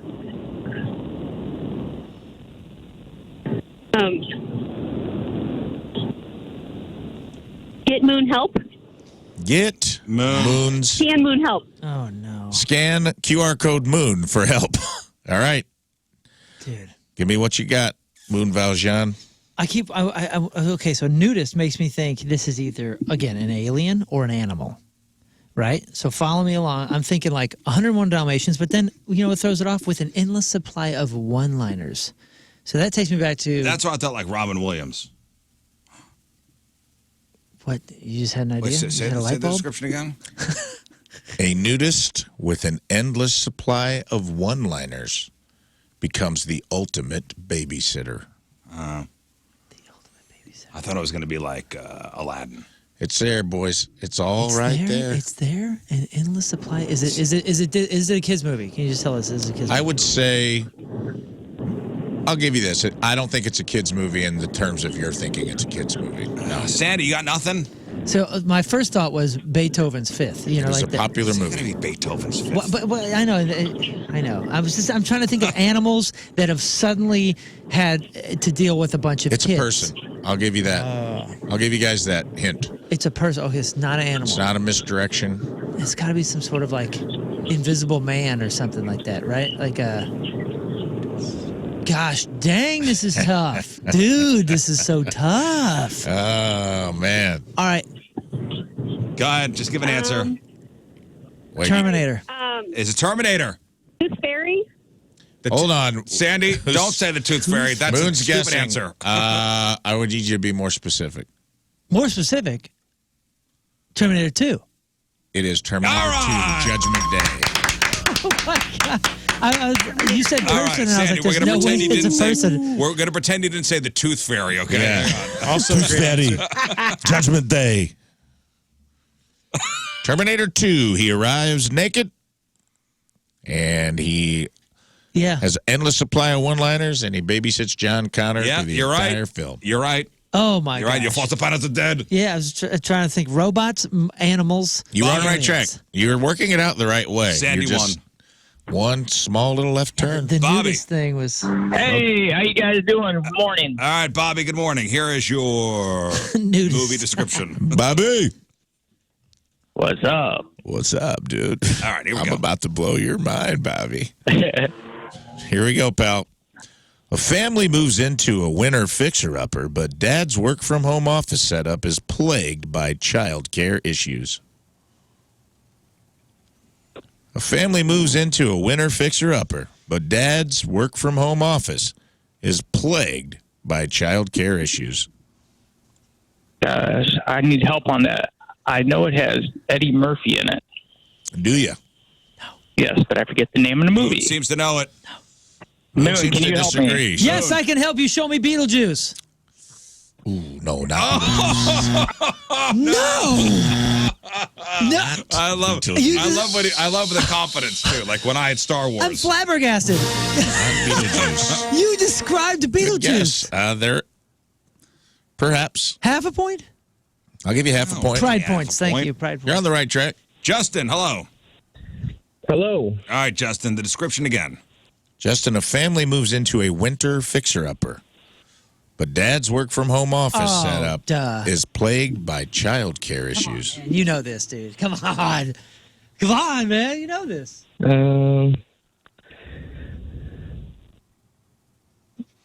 Is it a Christmas? Can you give me a hint? Is it a Christmas movie? No. Right? Yeah, that's it. You want to go to Riz? Yes, let's go. It's Show Me The Shining. Indeed, it is The Shining. Nice. You can thank Moon for that because I know it. Sorry Tis about The Beetlejuice. Shining. It's The Shining. You know what I blew? It was in there. I didn't hear winter. And Yeah. when he said winter, I was like, That's why I put it in there. Yeah. I wanted it was going to be the discerning detail Let's between do Beetlejuice. one more time. Oh, this is so hard. But One so more good. time. Brian, hello. Hello, good morning. All right, good morning, Brian. Here we go. Your bad movie description. Brian, a man watches his wife die and only son be disabled after a brutal attack on his front lawn. Years later, the son is kidnapped. He travels many miles in search of his son with the help of strangers he meets along the way. Oh my gosh, you're going to have to go to somebody to help me or just go to the next caller. Okay, wait. Let's hear it again. A man watches his wife die and only son be disabled after a brutal attack on his own front lawn. Years later, the son is kidnapped and he travels many miles in search of his son with the help of strangers he meets along the way. Sorry to do it again, but one more repeat.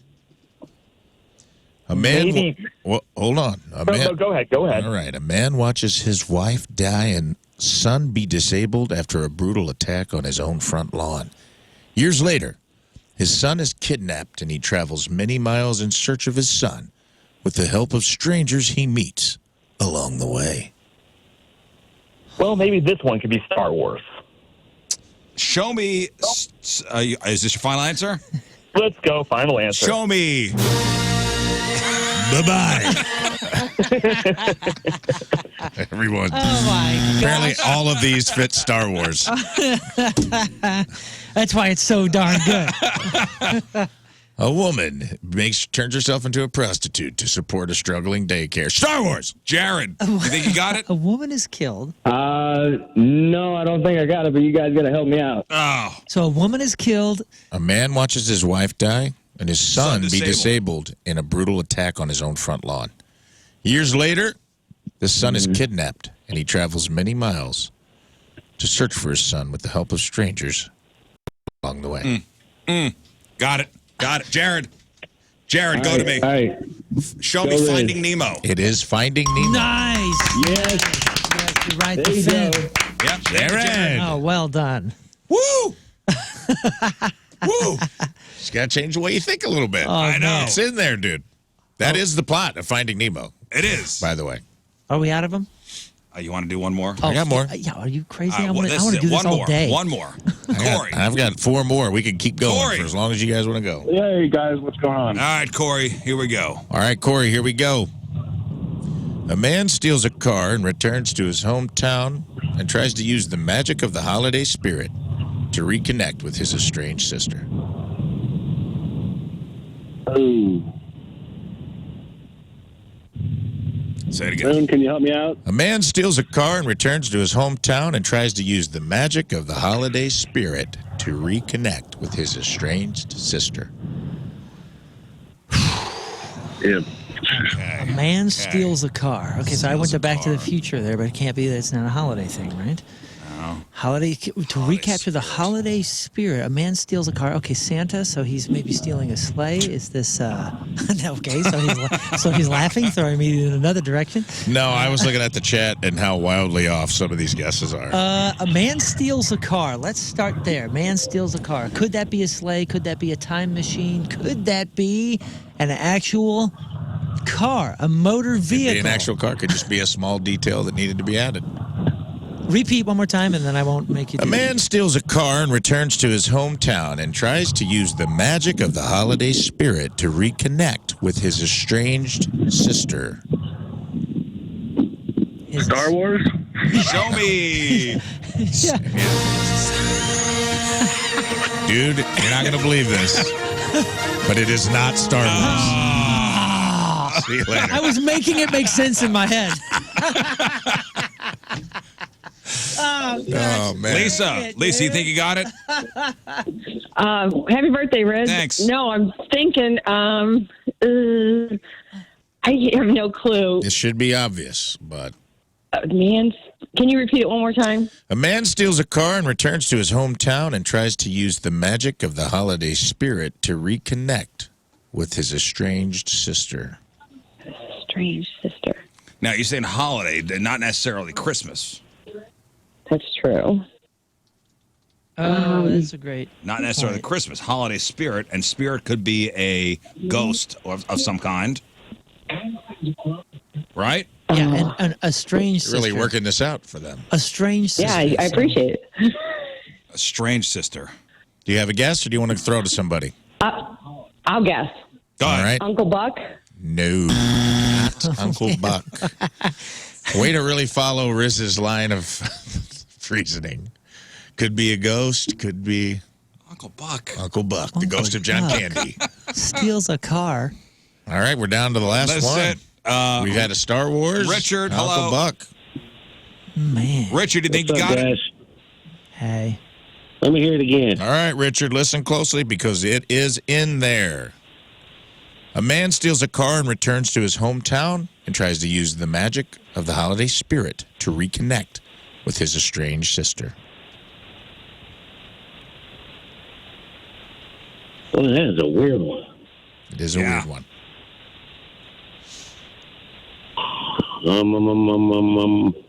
Scott, you think you got it? I do not yet. Dude, this is the hardest one, Trying to right? get Is it- this the hardest trying one? to- trying to get I there. thought this was going to be a very easy one, but I think you guys were working it out. You were starting to get there. Really? Okay, I think I got it. I got it. You want to go throw it to Do me? you trust him, or do you want to seal your own fate, I bud? think I got it. Hell yeah, I trust Riz. Come All on, right, Riz. is it give to me. Halloween? It is Halloween. Ah! Oh, I've never seen that. What's the car? Michael Myers steals a car at the mental institution. And his sister is Jamie Lee Curtis. He drives back to I didn't know Haddonfield, that. Oh, you're Illinois, kidding. and he Wait. tries to use the magic of Did you just- Halloween. Right. Now I don't have to. Was that a spoiler? Now I don't have to watch it. Yeah, that's a spoiler. So you guys vote. Reconnect and kill Jamie Lee Curtis, Yeah, who sorry. you find out is his estranged sister in Right. Halloween 2. Hey, great guess. Great guess, man. These were good. Impressive. These were. Well I think done, I found Rafe. my sweet well spot. Done. Yeah. Well done, Rafe. You guys did great. All right, we'll take a break. Sports Congrats to the winners. next. Since left, sports in just a moment with Rafe.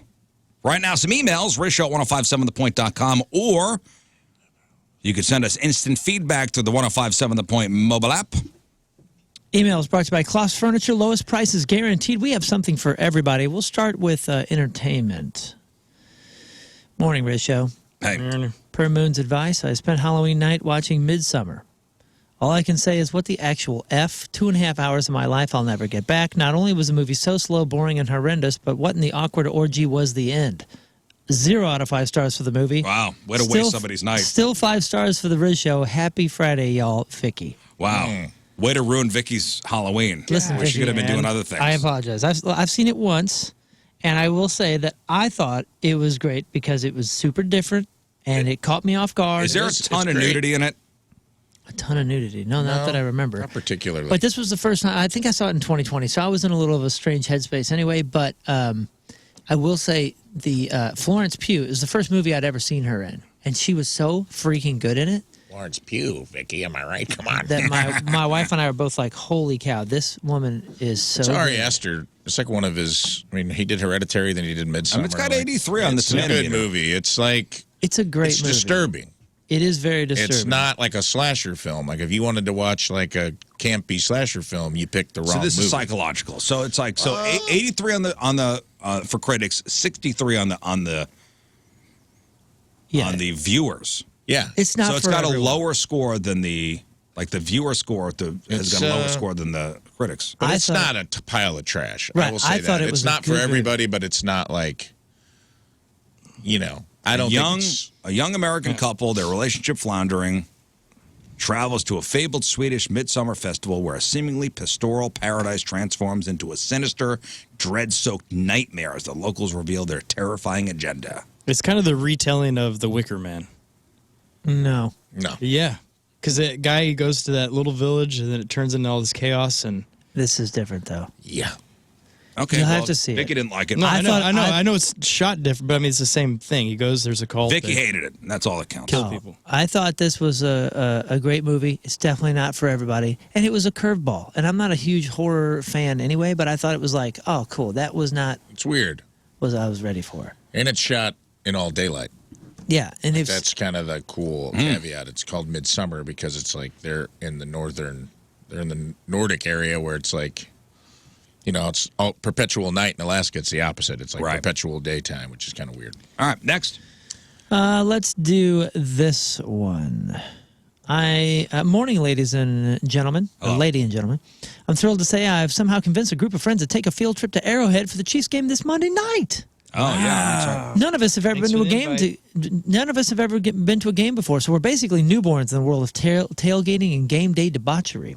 I'm hoping to cash in on some elite game day expertise that you guys and even Big Terry herself possess. What are the absolute must-dos we can't afford to miss? Should we be setting up a tailgate like seasoned pros, or should we accept our rookie fate and get out grilled by some diehard superfan? Any and all advice, especially the stuff that you wouldn't read in the brochure, is welcome. Thanks for making my mornings tolerable and the rest of the day questionable. Love the show. 3 out of 5 stars. Cheers, Mr. Rogers. Sent from my buddies and me. I would get there early whenever they open up the gates just to really experience the whole thing. Early as possible. Early as possible. So it's a Monday Night Football game, so it's Even better. even better. It's going to be, you're going to the bell of the ball. It's a night game, so the tailgate's longer. It's a Monday night game, so it's the only game of the day. The weather probably won't be trash. Listen, take some tailgating supplies of your own, but walk around, people watch. It's very fun and friendly. Everybody's going to have stuff out. Yes. You're going to see Sponsored people spots. with like Chiefs buses. Don't be afraid to ask Make people. friends. When I saw some cool stuff, we're like, hey, dude, can I check out your bus? And they're more than happy.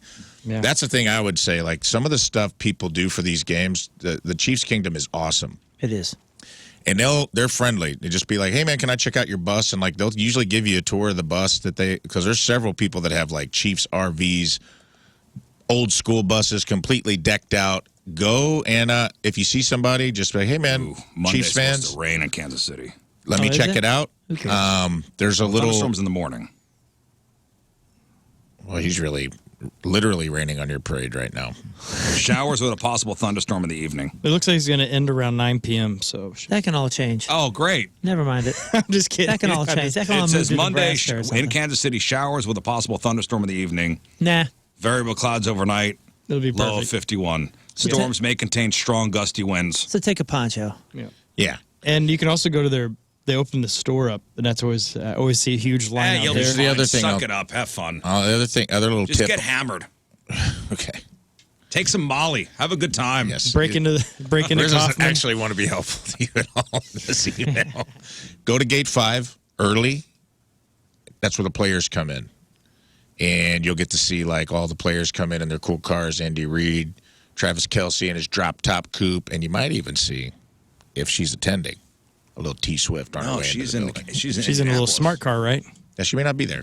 But Indianapolis this week. that's a fun thing to do. It's over by the Chiefs practice field. That's the gate they all come in at. There'll be people lined up, and that's the player gate where they all come in, and you can check that out if you get there early enough. And then go to the little Ford. They got like a little fan zone there that's pretty cool, and it's free. Just go in there. They got free entertainment, booze, food. Fans. That's if you want the boring way to do it. Yeah. I mean, I think walk around the parking lot, man. That's Yeah, dude, Bring walk your around. baseball glove. it's amazing. Bring your baseball Yeah, glove. leave it in your Uber. Take some Molly. Yeah, and they Get do. hammered. There'll be people playing cornhole. There'll be people playing Dude. catch with a football. There's people tossing around the old. It's fun, man. I do encourage you to take your baseball glove and lose it Yeah, in that's what Kansas City happened. because then Rawlings will send you some Food gloves. everywhere. And if also- if you see a flag that says tail or tequila gators, say hi from the Riz Show. Those are our Yeah. buddies. Oh, the boss is going to be the there. tequila The gators. boss is going this week. Oh, the boss is going to be there too? Oh. Look out then for the definitely boss. go over there and say, hey, the Riz Show sent us. It'll And make when us you look go good. in the stadium, go to the fan services and tell them it's your first game. They'll make you a little certificate, Oh, like a a little kid. keepsake. Yeah, I took Josh McNew, our video manager, last year to his first Chiefs game, and took him to the fan center, and they gave him a little. My first Chiefs game, gave him a sticker on his jacket. nice. So My get you a buddy. little Want to see the keepsake. cockpit, My buddy? buddy. All right, let's do sports. Rafe? Deep breath. All right, here we go. Cue the music. There I'm we out go. of water. Uh-oh, you out of water. It's time for the Rizzuto Show Super Important Sparks Report. Brought to you by the Swami Rafe Deviled Egg Williams. Let's get hype. First up, Quidditch. That's right, folks. Brooms were flying in the National Quidditch Championship this weekend. The Hogwarts wannabes in this one. The Boston Banshees took on the Seattle Spellcasters in a high-flying showdown of bludgers, quaffles, and more sweat than you'd think is possible for a nerdy-themed gathering. James the Broom Zoo Morrison pulled off a double-beater combo, only to get blindsided by a rogue snitch that tackled him to the ground in the end. Boston's Seeker snagged the snitch for the win, proving once again, if you can dodge a bludger, you can dodge anything. Moving on, what? The St. Louis Blues, Philip, don't tase me, bro. Broberg had another assist. His career-high 9th point in a season, 2 goals, 7 assists, and just his 11th game with the Blues. That's the only good news, setting up Nathan Walker's tying goal to make it 1-1 at the 9:58 mark of the third period of a 2-1 loss against the Philadelphia Flyers. Blues square up against the Leafs tomorrow. Moving on. Whoop! Next, we're talking, you guessed it, boys, giant pumpkin kayaking. That's right, folks. This year's Pumpkin Paddle-O-Rama saw contestants in hollowed-out 800-pound pumpkins paddling down the choppy waters of the Oregon's Tulatine River. Smashing Sam Granger paddled his way into the lead, but capsized when his pumpkin hit an unexpected gorgeous whirlpool. I got caught up in my own wordplay. What? Belinda, the squash queen, Atkins took advantage, gliding to victory in the pie filling a crust. And she wasn't the only winner. Local pumpkin farmers also cleaned up, turning every contestant's wrecked pumpkin into compost for next year's race. Taco! Moving on. What? Bobby Costas. Big news for Bob Costas. The legendary I Love CNN Bob Costas is hanging up his MLB play-by-play headset after decades of calling the biggest games in sports. Costas announced his retirement, wrapping up a career filled with iconic moments. Sure, some critics claimed he, quote, almost nodded off, end quote, during a recent Yankees game. And he had a hot mic moment questioning whether he should do a CNN promo, saying, do I really have to? But no matter what, Costas is an absolute icon with 28 Emmys and a resume spanning 12 Olympics and nearly every major sport from boxing to NASCAR to golf to MLB. He's going out on his own terms. Costas may be stepping back from the booth, but his voice will keep echoing through sports history. Thanks for the memories, Bob. Bye-bye. What? Moving on, speaking of the Yankees, boom. After the Yankees took the L in the World Series, none other than Dishy, Derek Jeter, and A-Rah Rodriguez were there all too happy to spill the tea during Fox's postgame. Jeter looking every bit the Judgy ex-captain scoffed, I don't know if I've ever seen an inning quite like this, especially in the World Series. He went on, saying the Yankees basically handed the Dodgers 6 outs in that inning. Cue A-Rah leaning in with his eyes wide, smirking, one of the greatest meltdowns I've seen in 40 years, end quote. But that didn't stop there. Steroid Rodriguez let slip that the Yankees fans have had just about enough of manager Boone. The cat claws were out, folks. These two legends were having a cat fight of the Yankees meltdown, front page tabloid treatment. Moving on. What? Finally, The one we've all been waiting for. Canal jumping. That's right. In the leaping lowlands time in Netherlands, there were competitors that took 50-foot pole vaults over canals trying to stick the landing on the far bank. This year, Hendrik the human catapult Vanderhorn went airborne with the jump so long it should have come with a parachute. But he misjudged his landing and ended up face first in the mud, but he still won the event, adding a whole new meaning to sticking the landing. Finally moving on. Whop! The NFL. Bam! The New York Jets snapped their skid, downing the Texans 21-13. It was a pure Halloween miracle Meadowlands massacre. Aaron the Booger Man Rodriguez. Sorry. Aaron the Booger Man Rodgers started slow, just 7 for 14 in the first half, but came roaring back, finishing with 211 yards and 3 TDs. And guess what? His first end zone hookup with Devontae, hey, boo you up, Adams family, Adams. Since the big trade, CJ Stroud sacked 8 times. Didn't hit any of his top targets. Rough night for the second-year rookie. Red zone disasters all around. Quinnen the Crusher Williams stripped Stroud near the goal line, and Malachi, you make me happy. Corley dropped the ball before he was in the end zone. He'll be benched next week. Texans hit the first 98-yard drive, but that was about the only good thing that happened all night. Replay confirmed one-handed catch, 26-yard line, 3rd and 19 from Garrett Sticky Fingers Wilson sealed the game, and thus propelling the Riz Show, a.k.a. the Thursday Night Daredevils, a.k.a. the Cheddar Boy Gambling Ring, a.k.a. the Comeback Kings Corey Feldman style, to an early 3-point lead over the not-so-fast lane going into the weekend. And that concludes today's Super Important Sports Report. All right. Wow. Did it. I'll never say Aaron Rodgers again. It's Aaron Rodriguez. You did it. Booger Man Rodriguez. All right, listen, great job, The Booger everybody. Man. We'll take a break. We'll come back. We'll wrap her up.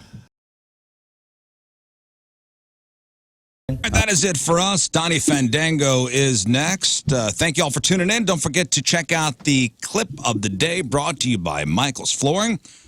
One more time, I got to shout out the companies that have sponsored our heads this week.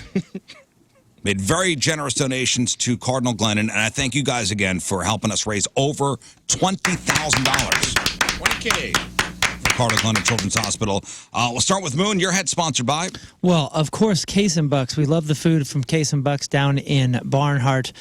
This is where families and sports enthusiasts come together for great food, entertainment, and experiences. Visit their website, caseandbucksbarnhart.com. That's caseandbucksbarnhart.com. And Rafe.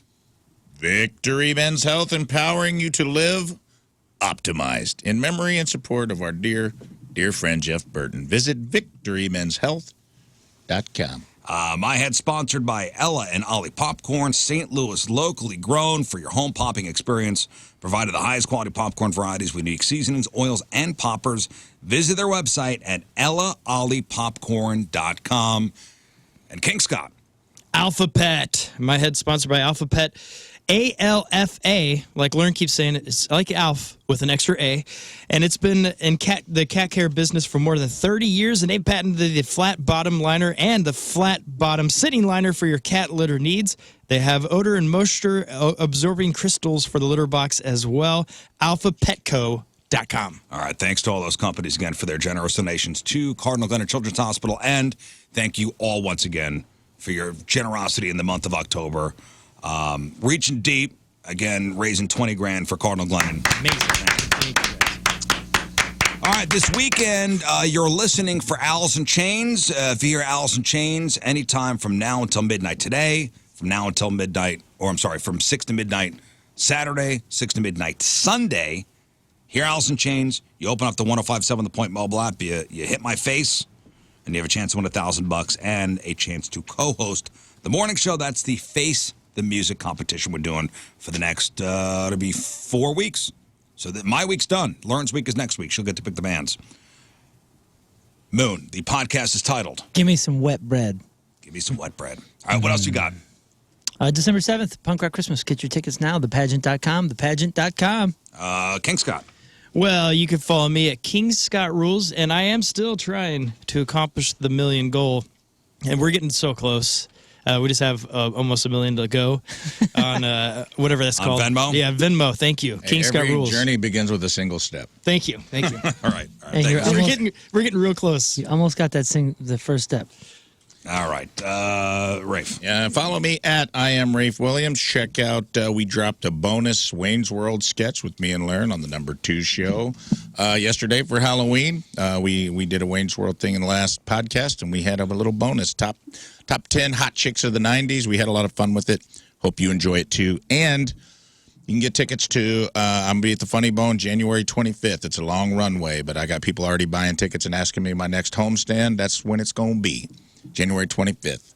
So you can go on to funnybone.com and get tickets to it now in Westport and have fun this weekend. Be safe and enjoy November. Okay, well, we leave you with a selection from our Teamers Remember the Day, brought to you by Hot Shot Sports Bar and Grill. From Waterloo, Illinois, Angela Borsick is our Teamers Remember the Day. Angela, wants to hear this song. Here it is. Oh, no. Have a great weekend, and we will see you Monday. Bye. Energy, huh? The Rizzuto Show.